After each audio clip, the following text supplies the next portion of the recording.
News 18 Punjab Haryana Himachal ते तुहाडा स्वागत है। तुसीं देख रहे हो प्राइम टाइम। मैं हाँ यादविंदर सिंह। हथियारां दा इतिहास तो ही पंजाब नाल रिश्ता रहा है, पर सब तो वड्डी गल ये रही है कि हथियार किस लई, हथियार किस दे हत्थ च ते हथियार कदों उठाने ने। हथियार उठाए सी श्री हरगोबिंद जी ने जदों अकाल तख्त साहब की साजना हुई सी जुल्म के खिलाफ। हथियार उठाए सी गुरु गोबिंद सिंह जी ने जुल्म के खिलाफ, मुगलों के जुल्म का जवाब दिता सी। हथियार उठाए सी बाबा बंदा सिंह बहादुर ने जुल्म का जवाब दिता सी। छोटे साहिबजादियां दी शहीदी का बदला लिया सी। हथियार उठाए सी गदरी बाबियां ने, हथियार उठाए सी भगत सिंह ने। पर पंजाबी गायकी च बार बार हथियारों की गल हुंदी है। सवाल यह है कि हथियार ते हमेशा रहा, समाज हमेशा रहा। हथियार किस लिए, हथियार की वरतों कित्थे करनी है। गरीबां मजलूमां दे पक्ष च हथियार ने जां हथियारां दा वायलेंस इस तरह का हो जे कि वह अपने ही पंजाब नूं बर्बाद करन लग जे। विआह च गोलियां चलन लग जाण, घरां च गोलियां चलन लग जाण, दोस्तां ते चलाउण लग जाण और आपस च ही दुनिया लड़न लग जे। ये भी ट्रेंड है अमेरिका तो लैके पंजाब तक। असीं देखदे हां किस तरह वायलेंस आ और पंजाबी गायकी च वड्डे पद्धर ते आउंदा है। इस दे उत्ते सवाल खड़े कीते ने SP Avneet Kaur Sidhu. Avneet Kaur Sidhu Olympic level के शूटर ने और अवनीत कौर सिद्धू ने जिहड़े उन्हां दा एक वड्डा नां रहा खेडां दे अंदर और शूटर सी। और हथियार की वरतों किवें हुंदी है और हथियार की वरतों करके किवें पूरी दुनिया च बठिंडे का नां रोशन किया, पंजाब दा नां रोशन किया, अपने परिवार का नां रोशन किया। उगे खेड पत्रकार नवदीप ने लिखिया सी अपनी किताब के अंदर उन्हां दे बारे कि बठिंडे बारे एक गाना, बठिंडे वाले रफलां रखण दे शौकी। पर अवनीत ने हाँ पक्खी तौर के उत्ते हथियार नूं यूज करके, अपने शूटिंग के हथियार नूं यूज करके पूरी दुनिया के अंदर बठिंडे की उस परसैप्शन नूं बदलिया जां मालवे की उस परसैप्शन नूं बदलिया जिहदे सिर्फ यही समझा जाता सीगा। शायद हर मैरिज पैलेस के बाहर लिखिया हुंदा सीगा कि हथियार ना लैके आओ। ये सब तो पहला मालवे च ही लिखा जान लगे। साडे नाल अवनीत सिद्धू ने चर्चा की असीं शुरुआत करते हैं। अवनीत जी तुहाडा बहुत धन्नवाद साडे नाल जुड़न लई। अवनीत सिद्धू SP ने अजकल पंजाब पुलिस के अंदर और बठिंडा नूं बिलोंग करते हैं। अवनीत जी तुसीं बहुत ही तरीके नाल ये गल कही कि ग्लोरीफिकेशन आ जिहड़ी हथियारां दी, ग्लोरीफाई करना हथियारां नूं और हथियारां नूं ग्लोरीफाई करके असीं किधर नूं एक इहो जिहा मर्द सिरज रहे हां, एक इहो जिहा पंजाब सिरज रहे हां।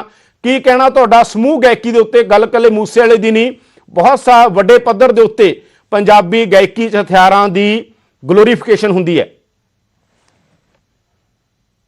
पोस्ट लिखी सी अपने सोशल मीडिया ते, वो मैं लिखी सी क्योंकि जो कल सिद्धू मूसेवाला दा गाना रिलीज होया है जी, पर ये कोई पहला गाना नहीं है जो कि हथियारां ते लिखा गया। इस तो पहला बहुत ही गाने आ चुके हैं जिन्हां विच हथियारां दे कल्चर नूं ग्लोरीफाई किया गया। तो ਇਹਦੇ ਵਿੱਚ मैं ये नहीं कहती कि सिर्फ गायकों का ही कसूर है, क्योंकि ये अपने कल्चर का एक पार्ट भी रहा है मुੱਢ ਤੋਂ।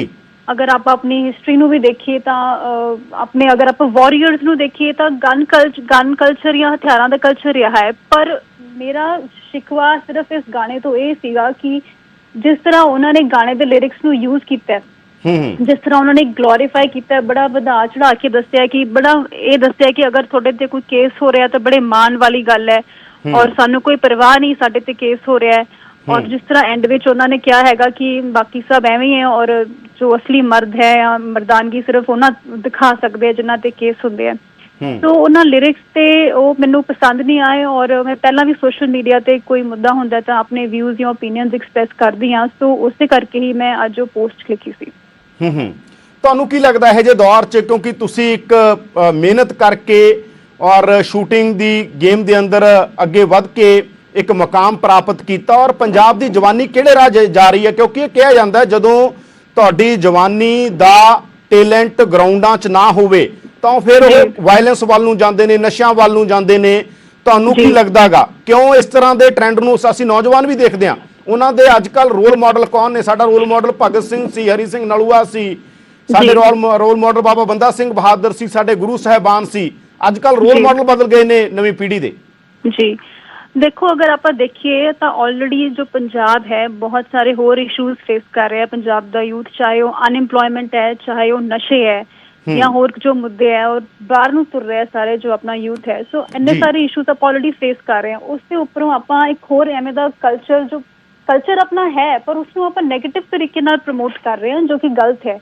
ਕਿਉਂਕਿ ਹਥਿਆਰ ਰੱਖ ਕੇ ਉਸ ਦਾ ਦਿਖਾਵਾ ਕਰਨਾ ਜਾਂ ਇੱਕ ਸ਼ੋਅ ਆਫ ਕਰਨਾ ਕਿ ਮੇਰੇ ਕੋਲ ਹਥਿਆਰ ਰੱਖਿਆ ਹੈ, ਉਹ ਗਲਤ ਹੈ। ਔਰ ਤੁਸੀਂ ਰੱਖ ਕੇ ਕਰ ਵੀ ਕੀ ਲਓਗੇ?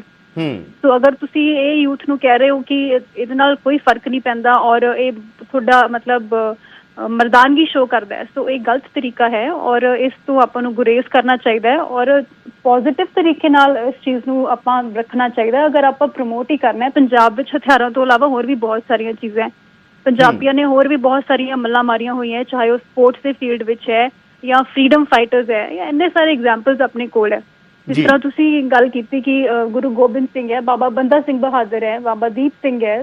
ਉਹ ਆਪਾਂ ਅਗਰ ਪ੍ਰਮੋਟ ਕਰਨਾ ਹੈ ਤਾਂ ਆਪਣੇ ਯੂਥ ਨੂੰ, ਆਪਣੇ ਬੱਚਿਆਂ ਨੂੰ ਬਿਲਕੁਲ ਜ਼ੁਲਮ ਦੇ ਖਿਲਾਫ ਦੇਖੋ ਸਾਡਾ ਇਤਿਹਾਸ। ਵਨੀਤ ਜੀ ਤੁਸੀਂ ਵੀ ਚੀਜ਼ਾਂ ਨੂੰ ਸਮਝਦੇ ਹੋ ਔਰ ਬਹੁਤ ਸੋਹਣੀ ਪੋਸਟ ਲਿਖੀ ਹੈ ਤੁਸੀਂ। ਸਾਡਾ ਇਤਿਹਾਸ ਆ, ਸਾਡੇ ਗੁਰੂ ਸਾਹਿਬਾਨ ਤੋਂ ਲੈ ਕੇ ਹਥਿਆਰ ਦਾ ਮਤਲਬ ਇਹ ਨਹੀਂ ਹਥਿਆਰ ਨਾ ਹੋਵੇ, ਨਾ ਹੀ ਕਦੇ ਕੋਈ ਇਹੋ ਜਿਹੀ ਸੁਸਾਇਟੀ ਹੁੰਦੀ ਹੈ ਜਿੱਥੇ ਨਹੀਂ ਹਥਿਆਰ। ਚਾਹੇ ਮਿਡੇਵਲ ਹਿਸਟਰੀ ਦੇਖ ਲਓ ਤੁਸੀਂ, ਚਾਹੇ ਮਾਡਰਨ ਹਿਸਟਰੀ ਦੇਖ ਲਓ, ਬਹੁਤ ਸਾਰੇ ਚੀਜ਼ਾਂ ਨੇ, ਜੰਗਾਂ ਯੁੱਧ ਨੇ। ਨਿਸ਼ਚੇ ਵਰਗਾ ਬੰਦਾ ਤਾਂ ਇਹ ਕਹਿੰਦਾ, ਬਹੁਤ ਵੱਡਾ ਵਿਦਵਾਨ ਨਿਸ਼ਚੇ ਕਹਿੰਦਾ ਕਿ ਜਦੋਂ ਦੁਨੀਆ ਤੋਂ ਜੰਗ ਯੁੱਧ ਖਤਮ ਹੋ ਜਾਣਗੇ ਸ਼ਾਇਦ ਦੁਨੀਆ ਦਾ ਰਸ ਖਤਮ ਹੋ ਜੂ। ਬਹੁਤ ਸਾਰੀਆਂ ਸਹਿਮਤੀਆਂ ਹੋਣਗੀਆਂ ਉਹਨਾਂ ਨਾਲ, ਪਰ ਹਥਿਆਰ ਰਹੇ ਨੇ। ਪਰ ਹਥਿਆਰਾਂ ਦੀ ਵਰਤੋਂ ਕਿੱਥੇ ਹੁੰਦੀ ਰਹੀ ਹੈ?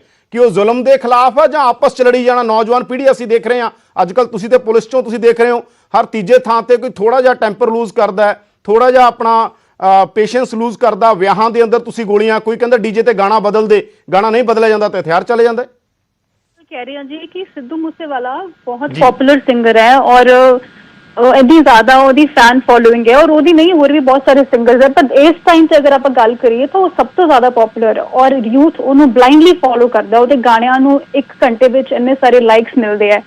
ਸੋ ਕਿਤੇ ਨਾ ਕਿਤੇ ਉਹ ਯੂਥ ਨੂੰ ਇਫੈਕਟ ਜ਼ਰੂਰ ਕਰਦਾ ਹੈ, ਇਨਫਲੂਐਂਸ ਜ਼ਰੂਰ ਕਰਦਾ ਹੈ। ਔਰ ਤੁਸੀਂ ਦੇਖੋ ਕਿ ਵਿਆਹ 'ਚ ਆਪਣੇ ਕੋਲ ਬਹੁਤ ਸਾਰੇ ਐਗਜ਼ਾਮਪਲਸ ਹੈ, ਬਹੁਤ ਸਾਰੇ ਇੰਸੀਡੈਂਟਸ ਹੋਏ ਹੈ ਕਿ ਜਦੋਂ ਤੁਸੀਂ ਉਹ ਗਾਣਾ ਚਲਾ ਰਹੇ ਹੋ ਤਾਂ ਤੁਸੀਂ ਓਬਵੀਅਸਲੀ ਉਹ ਕਿਤੇ ਨਾ ਕਿਤੇ ਤੁਹਾਨੂੰ ਇਫੈਕਟ ਕਰਦਾ ਹੈ। ਤੁਸੀਂ ਵਿਆਹ 'ਚ ਗੋਲੀਆਂ ਚਲਾਉਣੇ ਹੋ, ਇਹੋ ਜਿਹੇ ਇੰਸੀਡੈਂਟਸ ਹੋ ਗਏ ਕਿ ਜਿੱਥੇ ਬੇਕਸੂਰ ਲੋਕ ਮਾਰੇ ਗਏ ਸਿਰਫ ਗਲਤ ਗੋਲੀ ਚੱਲਣ ਨਾਲ। ਤਾਂ ਕਿਤੇ ਨਾ ਕਿਤੇ ਕਲਚਰ ਇਨਫਲੂਐਂਸ ਜ਼ਰੂਰ ਕਰਦਾ ਹੈ। ਗਾਣੇ ਜ਼ਰੂਰ ਆਪਾਂ ਨੂੰ ਉਸ ਟਾਈਮ ਤੇ ਦਿਮਾਗ 'ਚ ਆਉਂਦੇ ਹੈ ਕਿ ਠੀਕ ਹੈ ਉਹ ਗਾਣਾ ਚੱਲ ਰਿਹਾ ਤਾਂ ਤੁਸੀਂ ਤੁਹਾਡੇ ਕੋਲ ਪਿਸਟਲ ਰੱਖੀ ਹੈ ਹੱਥ 'ਚ, ਤਾਂ ਤੁਸੀਂ ਉਹਨੂੰ ਹਵਾ 'ਚ ਚਲਾਤਾ, ਹਵਾਈ ਫਾਇਰ ਕਰਤਾ ਔਰ ਉਹਦਾ ਨੁਕਸਾਨ ਵੀ ਹੋਇਆ। ਸੋ ਇਸ ਕਰਕੇ ਇੰਨਾ ਵੱਡੇ ਲੈਵਲ ਦਾ ਸਿੰਗਰ ਹੋਣ ਕਰਕੇ ਇਹਨਾਂ ਦਾ ਫਰਜ਼ ਹੈ ਕਿ ਥੋੜਾ ਜਿਹਾ ਆਪਣੀ ਗਾਇਕੀ ਦਾ ਜੋ ਮਿਆਰ ਹੈ ਉਸਨੂੰ ਠੀਕ ਰੱਖਣ। ਔਰ ਅਗਰ ਚਾਹੇ ਯੂਥ ਅਗਰੈਸਿਵ ਗਾਣੇ ਸੁਣਦਾ ਹੈ, ਇਹਦੇ 'ਚ ਕੋਈ ਡਾਊਟ ਨਹੀਂ ਹੈ, ਆਪਾਂ ਸਭ ਨੇ ਦੇਖਿਆ ਕਿ ਇਹ ਗਾਣੇ ਬਹੁਤ ਚੱਲਦੇ ਔਰ ਯੂਥ ਸੁਣਦਾ ਵੀ ਹੈ। ਪਰ ਅਗਰ ਤੁਸੀਂ ਆਪਣੇ ਗਾਣੇ ਵਿੱਚ ਅਗਰੈਸ਼ਨ ਦਿਖਾਉਣਾ ਹੈ ਜਾਂ ਕੋਈ ਬਹਾਦਰੀ ਦਿਖਾਉਣੀ ਹੈ ਜਾਂ ਕੋਈ ਬਰੇਵਰੀ ਦਿਖਾਉਣੀ ਹੈ ਤਾਂ ਉਸਨੂੰ ਦਿਖਾਉਣ ਦੇ ਹੋਰ ਬਹੁਤ ਸਾਰੇ ਤਰੀਕੇ ਹੈ। ਅਗਰ ਤੁਸੀਂ ਜੱਟਵਾਦ ਵੀ ਦਿਖਾਉਣਾ ਹੈ, ਅਗਰ ਤੁਸੀਂ ਜੱਟ ਦੀ ਗੱਲ ਕਰ ਰਹੇ ਹੋ, ਪੰਜਾਬ ਦੇ ਜੱਟ ਦੀ ਗੱਲ ਕਰ ਰਹੇ ਹੋ, ਤਾਂ ਪੰਜਾਬ ਦਾ ਜੱਟ ਸਿਰਫ ਹਥਿਆਰ ਤੱਕ ਕੇ ਨਹੀਂ ਬਣਦਾ, ਉਹ ਖੇਤਾਂ ਵਿੱਚ ਕੰਮ ਕਰਦਾ ਹੈ। ਸੋ ਬਹੁਤ ਸਾਰੀਆਂ ਚੀਜ਼ਾਂ ਹੈ ਜਿਹਨਾਂ 'ਚ ਆਪਾਂ ਆਪਣੇ ਪੰਜਾਬੀਆਂ ਨੂੰ ਪ੍ਰਮੋਟ ਕਰ ਸਕਦੇ ਹਾਂ, ਉਹਨਾਂ ਦੀ ਬਹਾਦਰੀ ਦਿਖਾ ਸਕਦੇ ਹਾਂ। ਅਵਨੀਤ ਜੀ, ਕਿਉਂਕਿ ਜਦੋਂ ਤੁਹਾਡੇ ਹੱਥ 'ਚ ਹਥਿਆਰ ਆਇਆ, ਇਹ ਕਹਿਣਾ ਮਤਲਬ ਉਹ ਚਾਹੇ ਸ਼ੂਟਿੰਗ ਵਾਲੇ ਹਥਿਆਰ ਹੋਰ ਤਰ੍ਹਾਂ ਦੇ ਹੁੰਦੇ ਨੇ, ਜੋ ਤੁਹਾਡੇ ਹੱਥ 'ਚ ਹਥਿਆਰ ਦੀ ਜਿਹੜੀ ਆਪਾਂ ਗੱਲ ਕਰ ਰਹੇ ਹਾਂ ਕਿ ਹਥਿਆਰ ਇਤਿਹਾਸ 'ਚ ਰਹੇ ਨੇ, ਅਸੀਂ ਹਥਿਆਰਾਂ ਤੋਂ ਇਹ ਨਹੀਂ ਗਾ ਕਿ ਹਥਿਆਰ ਨਹੀਂ ਰਿਫਲੈਕਟ ਹੋਣਗੇ, ਫਿਲਮਾਂ 'ਚ ਵੀ ਰਿਫਲੈਕਟ ਹੋਣਗੇ, ਸਾਡੇ ਲਿਟਰੇਚਰ 'ਚ ਵੀ ਹਥਿਆਰ ਸਾਨੂੰ ਨਜ਼ਰ ਆਉਣਗੇ ਔਰ ਸਾਡੇ ਨਾਇਕਾਂ ਕੋਲ ਵੀ ਹੋ ਸਕਦੇ ਨੇ, ਖਲਨਾਇਕਾਂ ਕੋਲ ਵੀ ਹੋ ਸਕਦੇ ਨੇ। ਪਰ ਇਹ ਹੁੰਦਾ ਹੈਗਾ ਕਿ ਹਥਿਆਰ ਕਿਸ ਪਰਪਸ ਦੇ ਲਈ ਔਰ ਕਿਸ ਮਕਸਦ ਦੇ ਲਈ ਯੂਜ਼ ਹੋ ਰਿਹਾ ਔਰ ਕਿੰਨਾ ਲਈ ਹੋ ਰਿਹਾ ਹੈਗਾ। ਤੁਹਾਨੂੰ ਕੀ ਲੱਗਦਾ ਅਵਨੀਤ ਜੀ, ਤੁਸੀਂ ਆਪਣੀ ਕਹਾਣੀ, ਕਿਉਂਕਿ ਜਦੋਂ ਤੁਹਾਡੇ ਹੱਥ ਪਹਿਲੀ ਵਾਰ ਜਦੋਂ ਤੁਸੀਂ ਰਾਈਫਲ ਫੜੀ ਹੋਊਗੀ, ਜਦੋਂ ਤੁਸੀਂ ਸ਼ੂਟਿੰਗ 'ਚ ਗਏ, ਤੁਹਾਡਾ ਮੁਕਾਮ ਤੁਸੀਂ ਇੱਕ ਲੈਵਲ ਤੇ ਉਸੇ ਹਥਿਆਰ ਦੇ ਜ਼ਰੀਏ ਪਹੁੰਚੇ, ਤਾਂ ਤੁਹਾਨੂੰ ਲੱਗਦਾ ਹੈਗਾ ਕਿ ਬਹੁਤ ਸਾਰੇ, ਅੱਜ ਨਵਦੀਪ ਹੀ ਦੱਸ ਰਹੇ ਸੀ ਕਿ ਬਹੁਤ ਸਾਰੇ ਮਾਪਿਆਂ ਨੇ ਆਪਣੀਆਂ ਕੁੜੀਆਂ ਦਾ ਨਾਮ ਅਵਨੀਤ ਰੱਖਿਆ ਤੁਹਾਨੂੰ ਦੇਖ ਕੇ। ਜੀ ਦੇਖੋ ਉਹੀ ਗੱਲ ਹੈ, ਮੈਂ ਵੀ ਜਦੋਂ ਇਹ ਗੇਮ ਸਟਾਰਟ ਕੀਤੀ ਸੀ ਤਾਂ ਮੈਨੂੰ ਵੀ ਇਸ ਲਈ ਕੀਤੀ ਸੀ ਕਿਉਂਕਿ ਮੈਨੂੰ ਵੀ ਇੱਕ ਸ਼ੌਂਕ ਸੀਗਾ ਅੰਦਰੋਂ, ਔਰ ਜਦੋਂ ਮੈਨੂੰ ਮੌਕਾ ਮਿਲਿਆ ਹਥਿਆਰ ਚੱਕਣ ਦਾ ਮੇਰੇ ਆਪਣੇ ਕਾਲਜ ਵਿੱਚ, ਜਦੋਂ ਮੈਨੂੰ ਉਹ ਮੌਕਾ ਦਿੱਤਾ ਗਿਆ ਤਾਂ ਮੈਂ ਉਸਨੂੰ ਪੋਜ਼ਿਟਿਵਲੀ ਯੂਜ਼ ਕੀਤਾ। ਸੋ ਇਹ ਨਹੀਂ ਹੈ ਸ਼ੌਂਕ ਕਿਤੇ ਨਾ ਕਿਤੇ, ਕਿਉਂਕਿ ਆਪਾਂ ਇਹ ਦੇਖਦੇ ਹੋਏ ਵੱਡੇ ਹੁੰਦੇ ਆ ਸਭ ਕੁਛ, ਤਾਂ ਸ਼ੌਂਕ ਹੁੰਦਾ, ਪਰ ਉਸ ਸ਼ੌਂਕ ਨੂੰ ਸਿੰਗਰਸ ਇਹ ਕਹਿ ਦਿੰਦੇ ਆ ਕਿ ਅਸੀਂ ਤਾਂ ਉਹੀ ਚੀਜ਼ ਗਾਉਣੇ ਆ ਜੋ ਅਸੀਂ ਸੋਸਾਇਟੀ 'ਚ ਦੇਖਦੇ ਆ, ਜੋ ਸੋਸਾਇਟੀ 'ਚ ਹੈ, ਬਿਲਕੁਲ। ਪਰ ਆਪਾਂ ਇਸ ਐਕਸਕਿਊਜ਼ ਨਾਲ ਕੋਈ ਵੀ ਗਾਣਾ ਨਹੀਂ ਲਿਖ ਸਕਦੇ ਕਿ ਤੁਸੀਂ ਕੁਝ ਵੀ ਲਿਖ ਦਿਓ। ਅਗਰ ਸੋਸਾਇਟੀ 'ਚ ਆਲਰੇਡੀ ਚੀਜ਼ ਹੈ ਤਾਂ ਫਿਰ ਤੁਸੀਂ ਕਿਉਂ ਨਹੀਂ ਉਸ ਨੂੰ ਬਦਲਣ ਦੀ ਕੋਸ਼ਿਸ਼ ਕਰਦੇ? ਤੁਹਾਡੀ ਕਰੋੜਾਂ ਦੀ ਫੈਨ ਫੋਲੋਇੰਗ ਹੈ, ਅਗਰ ਤੁਹਾਨੂੰ ਲੱਗਦਾ ਵੀ ਸੋਸਾਇਟੀ ਵਿੱਚ ਕੋਈ ਐਵੇਂ ਦਾ ਕਲਚਰ ਹੈ ਜੋ ਕਿ ਗਲਤ ਪਾਸੇ ਜ਼ਿਆਦਾ ਪ੍ਰਮੋਟ ਹੋ ਰਿਹਾ ਤਾਂ ਤੁਸੀਂ ਉਸ ਨੂੰ ਚੰਗੇ ਤਰੀਕੇ ਨਾਲ ਪ੍ਰਮੋਟ ਕਰੋ। ਨਹੀਂ ਨਿੱਜੀ ਇਹ ਫਰਕ ਹੁੰਦਾ, ਦੇਖੋ ਜਿਵੇਂ ਆਪਾਂ ਜ਼ਿਕਰ ਕਰ ਰਹੇ ਹਾਂ, ਕਦੇ ਵੀ ਨਹੀਂ ਹੋ ਸਕਦਾ। ਤੁਸੀਂ ਵੀ ਕਿਹਾ ਕਿ ਪੰਜਾਬ ਦੇ ਇਤਿਹਾਸ 'ਚ ਹਥਿਆਰ ਨੇ, ਔਰ ਦੁਨੀਆ ਦਾ ਕੋਈ ਵੀ ਇਤਿਹਾਸ ਚੱਕ ਕੇ ਦੇਖ ਲਓ, ਦੁਨੀਆ ਦਾ ਕੋਈ ਵੀ ਮੀਡੀਵਲ ਹਿਸਟਰੀ ਦਾ ਚੈਪਟਰ ਚੱਕ ਕੇ ਦੇਖ ਲਓ ਜਿੱਥੇ ਜੰਗਾਂ ਯੁੱਧ ਨਹੀਂ ਆ, ਪਰ ਇੱਕ ਹੁੰਦਾ ਹੈਗਾ ਕਿ ਰਿਫਲੈਕਟ ਹੋਣੀ ਚੀਜ਼, ਰਿਫਲੈਕਟ ਹੋਣ ਦਾ ਵੀ ਤਰੀਕਾ ਹੁੰਦਾ। ਇੱਕ ਹੁੰਦਾ ਹੈਗਾ ਕਿ ਤੁਸੀਂ ਗਲੋਰੀਫਾਈ ਕਰਨਾ, ਉਹ ਗਲੋਰੀਫਿਕੇਸ਼ਨ 'ਚੋਂ ਨੌਜਵਾਨ ਜਿਹੜਾ ਹੈਗਾ ਉਹ ਭੜਕਦਾ, ਜਾਂ ਨੌਜਵਾਨ ਨੂੰ ਮਤਲਬ ਉਹਦੇ ਉਤਸ਼ਾਹ 'ਚ ਆ ਕੇ ਇਹੋ ਜਿਹੇ ਕਦਮ ਚੁੱਕਦਾ ਜਿਹੜੇ ਉਹ ਉਮਰ 'ਚ ਚੁੱਕੇ ਹੋਏ ਕਦਮ ਬਾਅਦ 'ਚੋਂ ਪਛਤਾਉਂਦਾ ਉਹ ਸਾਰੀ ਉਮਰ। ਕਿਉਂਕਿ ਹਰ ਬੰਦਾ ਤੇ ਨਹੀਂ ਹੈ ਕਿ ਹਰ ਬੰਦੇ ਨੂੰ ਜ਼ਮਾਨਤ ਮਿਲ ਜਾਏਗੀ ਅਦਾਲਤ ਜਾ ਕੇ, ਬੰਦੇ ਤੇ ਵਿਚਾਰੇ ਅੰਦਰ ਛੋਟੀ ਉਮਰ 'ਚ ਗਲਤੀਆਂ ਕਰਕੇ ਪਛਤਾਉਂਦੇ ਰਹਿੰਦੇ ਨੇ ਸਾਰੀ ਉਮਰ। ਜੀ ਬਿਲकुल। तो मैं यही कहना चाहनी है कि और जनरली आजकल की हो रहा है भी हर सिंगर दे हर गाने विच ही हथियार यूज हो रहे हैं। और मैं सिर्फ अज नहीं, मैं कुछ महीने पहला भी मैनू उन्होंने सिंगर्स का नाम नहीं याद, उन्होंने भी कोई एवें दा गाना लिखा सी, मैं बहुत सारे सिंगर गाउंदे ने जी, मैं ਉਹਦੇ ਲਈ भी पोस्ट लिखी सी। पर तुसी आप देखो कि सिद्धू मूसेवाले ते इन्नी चर्चा क्यों हो रही है? क्योंकि ਇਹਦੀ रीच बहुत लोगों तक है। तो अगर ये रीच इन्ने लोगों तक है और अगर यही एवें दे गाने लिखूगा, सब लोग इन्हू पसंद करते हैं, इन्ना लोगों ने इस सिंगर नू बड़ा प्यार दिता है। और अगर ये कोई अपना अलग तरीका है गाने पेश करन दा या गाने लिखन दा या अपना एक अलग इहदा स्टाइल है, तो ये उस स्टाइल नाल होर चीज़ां भी प्रमोट कर सकदा है। और जरूरी नहीं है कि तुसीं हर गाने विच ही हथियार दा यूज करना दिखाना है। ठीक है, तुसीं कोई एक गाना लिखता और चल गया, पर तुसीं हर गाने च ग्लोरीफाई कर रहे हो। और कल्ले ये नहीं, होर भी बहुत सारे सिंगर्स है, पर जिन्हां दी अप्रोच ज़्यादा होंदी है, फिर लोग जिन्हां नूं फॉलो करते हैं, तो फिर सवाल भी अकाउंटेबिलिटी भी उन्हां दी ज़्यादा बनती है। ਅਵਨੀਤ ਜੀ, ਤੁਹਾਨੂੰ ਕੀ ਲੱਗਦਾ, ਤੁਸੀਂ ਖੁਦ ਸਪੋਰਟਸਮੈਨ ਰਹੇ ਹੋ, ਆਪਾਂ ਜਿਵੇਂ ਜ਼ਿਕਰ ਕਰ ਰਹੇ ਸੀ ਕਿ ਜਦੋਂ ਯੂਥ ਦੀ એનર્ਜੀ ਗਰਾਊਂਡ 'ਚ ਨਾ ਲੱਗੇ ਤਾਂ ਉਹ એનર્ਜੀ ਫਿਰ ਕਿਸੇ ਹੋਰ ਪਾਸੇ ਲੱਗਣੀ ਹੁੰਦੀ ਹੈ। ਯੂਥ ਬਹੁਤ એનર્ਜੈਟਿਕ ਹੁੰਦਾ ਹੈਗਾ, ਕਿਸੇ ਵੀ ਕੌਮ ਨੂੰ ਅੱਗੇ ਲਿਆਉਣ 'ਚ ਯੂਥ ਦੀ ਬਹੁਤ ਅਹਿਮ ਭੂਮਿਕਾ ਹੁੰਦੀ ਹੈ। ਯੂਥ ਦੀ એનર્ਜੀ ਅਗਰ ਗਰਾਊਂਡਾਂ 'ਚ ਨਹੀਂ ਲੱਗਦੀ, ਅਗਰ ਉਹ ਗਰਾਊਂਡਾਂ 'ਚ ਪ੍ਰੈਕਟਿਸ ਨਹੀਂ ਕਰ ਰਿਹਾ, ਗਰਾਊਂਡ 'ਚ ਨਹੀਂ ਜਾ ਰਿਹਾ, ਤਾਂ ਫਿਰ ਉਹ ਨਸ਼ਿਆਂ ਵੱਲ ਜਾਏਗਾ, ਹਥਿਆਰਾਂ ਵੱਲ ਜਾਏਗਾ, ਗੈਂਗਿਜ਼ਮ ਵੱਲ ਜਾਏਗਾ, ਪਤਾ ਨਹੀਂ ਕਿੱਧਰ ਨੂੰ ਜਾਏਗਾ। ਤੁਹਾਨੂੰ ਕੀ ਲੱਗਦਾ ਇਹਦੇ ਲਈ ਉਪਰਾਲੇ ਕੀ ਹੋਣੇ ਚਾਹੀਦੇ ਨੇ? देखो ਇਹਦੇ ਲਈ ਬਹੁਤ ਸਾਰੀਆਂ ਚੀਜ਼ਾਂ ਹੈ। ਮੈਂ ਇੱਕ ਮਿੰਟ ਵਿੱਚ ਜਾਂ 2 ਮਿੰਟ ਤੁਹਾਨੂੰ ਇਹ ਨਹੀਂ ਦੱਸ ਸਕਦੀ ਕਿ ਇਹਦੇ ਵਿੱਚ ਕੀ ਉਪਰਾਲੇ ਹੋਣੇ ਚਾਹੀਦੇ ਆ। ਇਹਦੇ ਵਿੱਚ ਸਰਕਾਰਾਂ ਦਾ ਬਹੁਤ ਵੱਡਾ ਰੋਲ ਹੁੰਦਾ ਹੈ, ਸੁਸਾਇਟੀ ਦਾ ਆਪਣਾ ਖੁਦ ਦਾ ਬਹੁਤ ਵੱਡਾ ਰੋਲ ਹੁੰਦਾ ਹੈ ਕਿ ਆਪਾਂ ਆਪਣੇ ਬੱਚਿਆਂ ਨੂੰ ਕਿਸ ਤਰ੍ਹਾਂ ਉਹਨਾਂ ਦਾ ਮਾਰਗਦਰਸ਼ਨ ਕਰ ਰਹੇ ਹਾਂ, ਕਿਹੜੇ ਪਾਸੇ ਉਹਨਾਂ ਨੂੰ ਪ੍ਰਮੋਟ ਕਰ ਰਹੇ ਹਾਂ।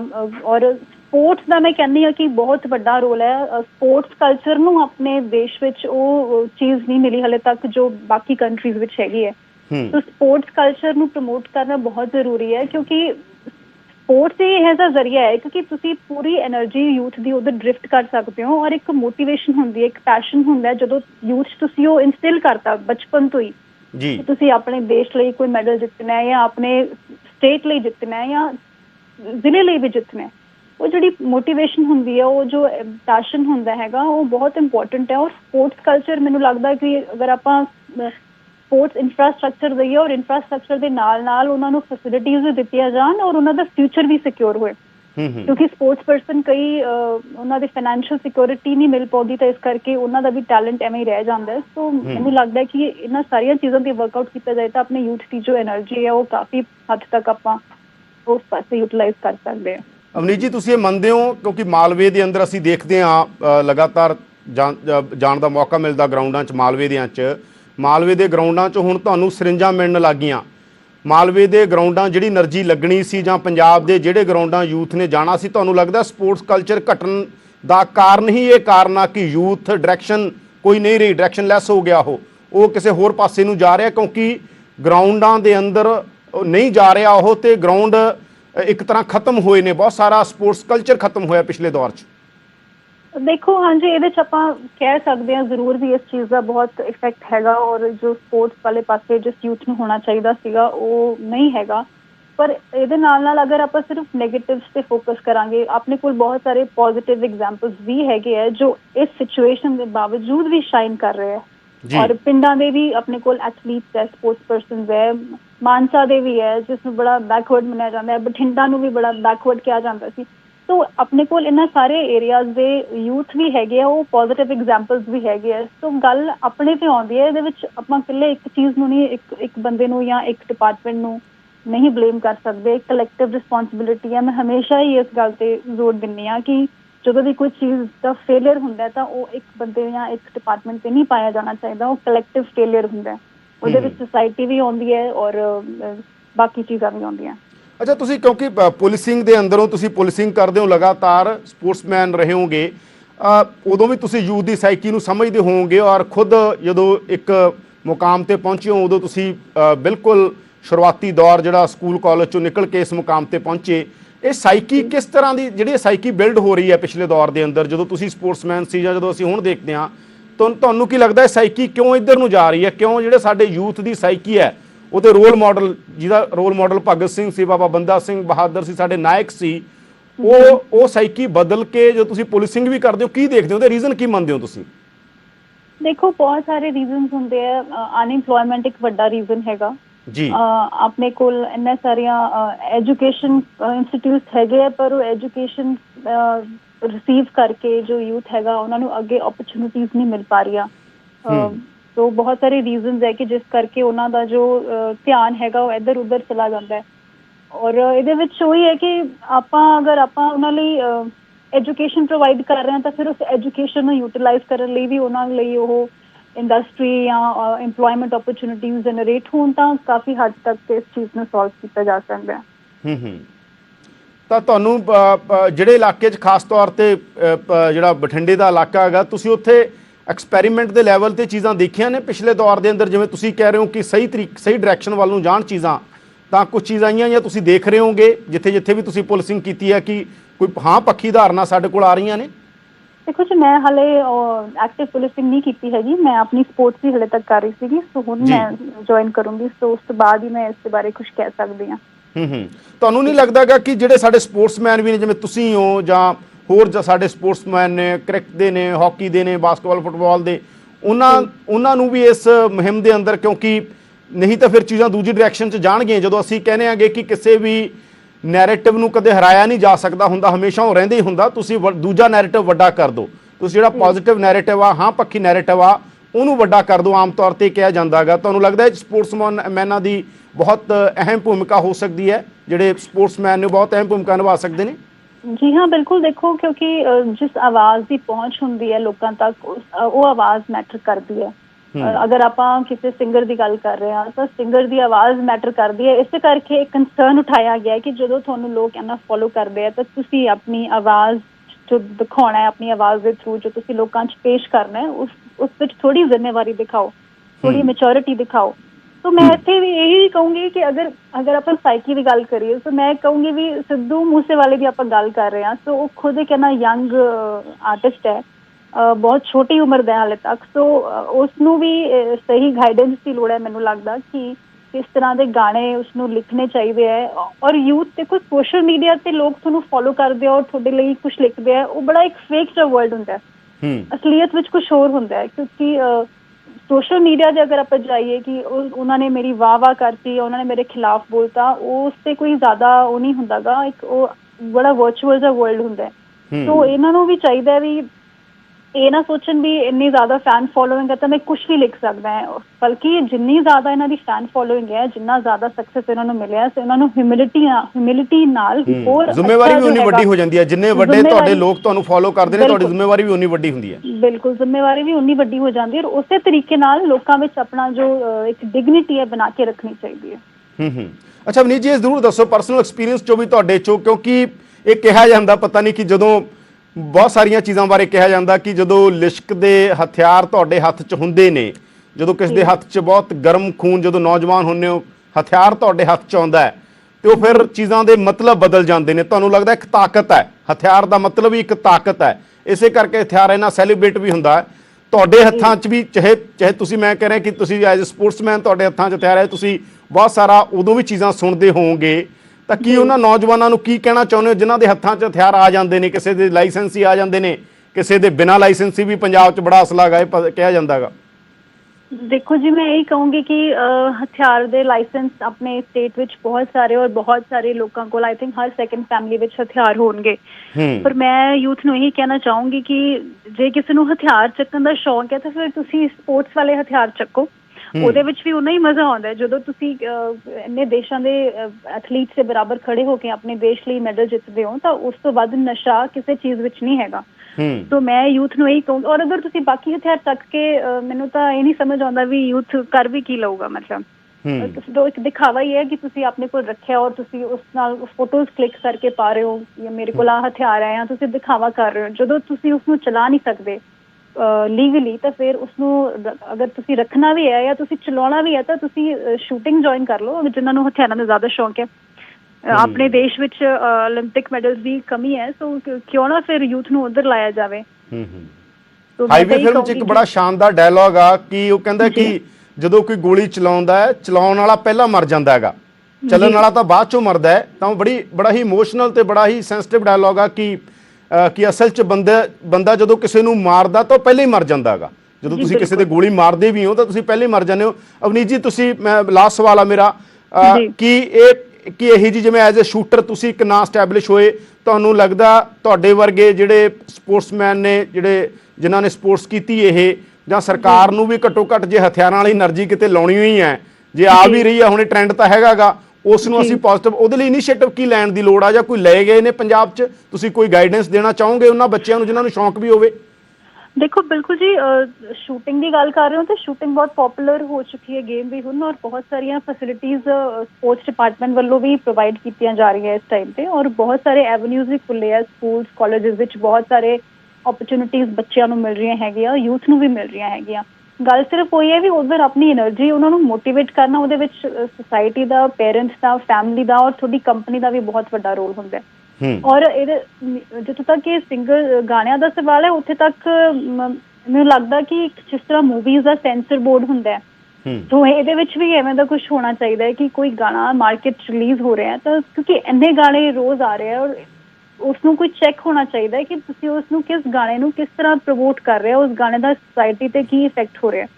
ਬਿਲਕੁਲ। तो ये जरूर फिल्टर होके होना चाहिए या प्रॉपरली एडिट होके होना चाहिए कि उस गाने का जो इफेक्ट है वो सिर्फ यूथ पे नहीं है, एज अ सोसाइटी की इफेक्ट हो रहा है उसका।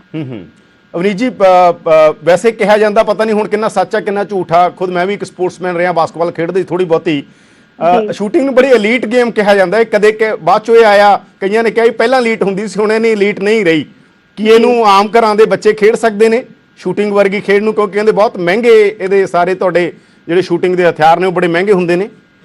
जी हाँ, बिल्कुल खेड सकते हैं। पहला जरूर शुरू में सीगा क्योंकि ये गेम इन्नी पॉपुलर नहीं सी, पर क्योंकि इन्ने मेडल्स जित ले हैं अपने देश में शूटर्स ने, और महंगी गेम सी, मैं तां कह रहा कि एलीट दी गेम सी, महंगे अमीर लोग खेडदे सी, ਉਹਨੂੰ ਗਰੀਬ ਬੰਦਾ ਨਹੀਂ ਖੇਡ ਸਕਦਾ ਸੀ। ਬਿਲਕੁਲ ਬਿਲਕੁਲ। ਜਦੋਂ ਸ਼ੁਰੂਆਤੀ ਬਹੁਤ ਸਾਲ ਪਹਿਲਾਂ ਆਪਾਂ ਗੱਲ ਕਰੀਏ ਤਾਂ ਇਹ ਇੱਕ ਟ੍ਰੈਂਡ ਸੀਗਾ, ਪਰ ਹੁਣ ਇਹਨੂੰ ਆਮ ਘਰਾਂ ਦੇ ਬੱਚੇ ਵੀ ਖੇਡ ਰਹੇ ਆ, ਕਿਉਂਕਿ ਜੋ ਵੈਪਨਸ ਹੈਗੇ ਆ, ਜੋ ਵੀ ਇਹਦੇ ਵਿੱਚ ਮਹਿੰਗਾ ਸਮਾਨ ਆਉਂਦਾ ਹੈਗਾ ਤਾਂ ਉਹ ਪ੍ਰੋਵਾਈਡ ਕੀਤਾ ਜਾਂਦਾ ਹੈ ਐਜੂਕੇਸ਼ਨਲ ਇੰਸਟੀਟਿਊਸ਼ਨਸ ਵੱਲੋਂ ਜਾਂ ਸਪੋਰਟਸ ਡਿਪਾਰਟਮੈਂਟ ਵੱਲੋਂ ਜਾਂ ਸਕੂਲਸ ਐਂਡ ਕਾਲਜਿਸ ਵੱਲੋਂ, ਤਾਂ ਉਹ ਆਪ ਪ੍ਰੋਵਾਈਡ ਕਰਦੇ ਹੋ। ਔਰ ਜਦੋਂ ਤੁਸੀਂ ਇੱਕ ਟੌਪ ਲੈਵਲ ਤੇ ਆ ਜਾਂਦੇ ਹੋ ਤਾਂ ਆਪਣੇ ਆਪ ਇੰਡੀਆ ਟੀਮ 'ਚ ਆ ਜਾਂਦੇ ਹੋ ਤਾਂ ਤੁਹਾਨੂੰ ਸਾਰੀਆਂ ਫੈਸਿਲਿਟੀਜ਼ ਵੀ ਦਿੱਤੀਆਂ ਜਾਂਦੀਆਂ।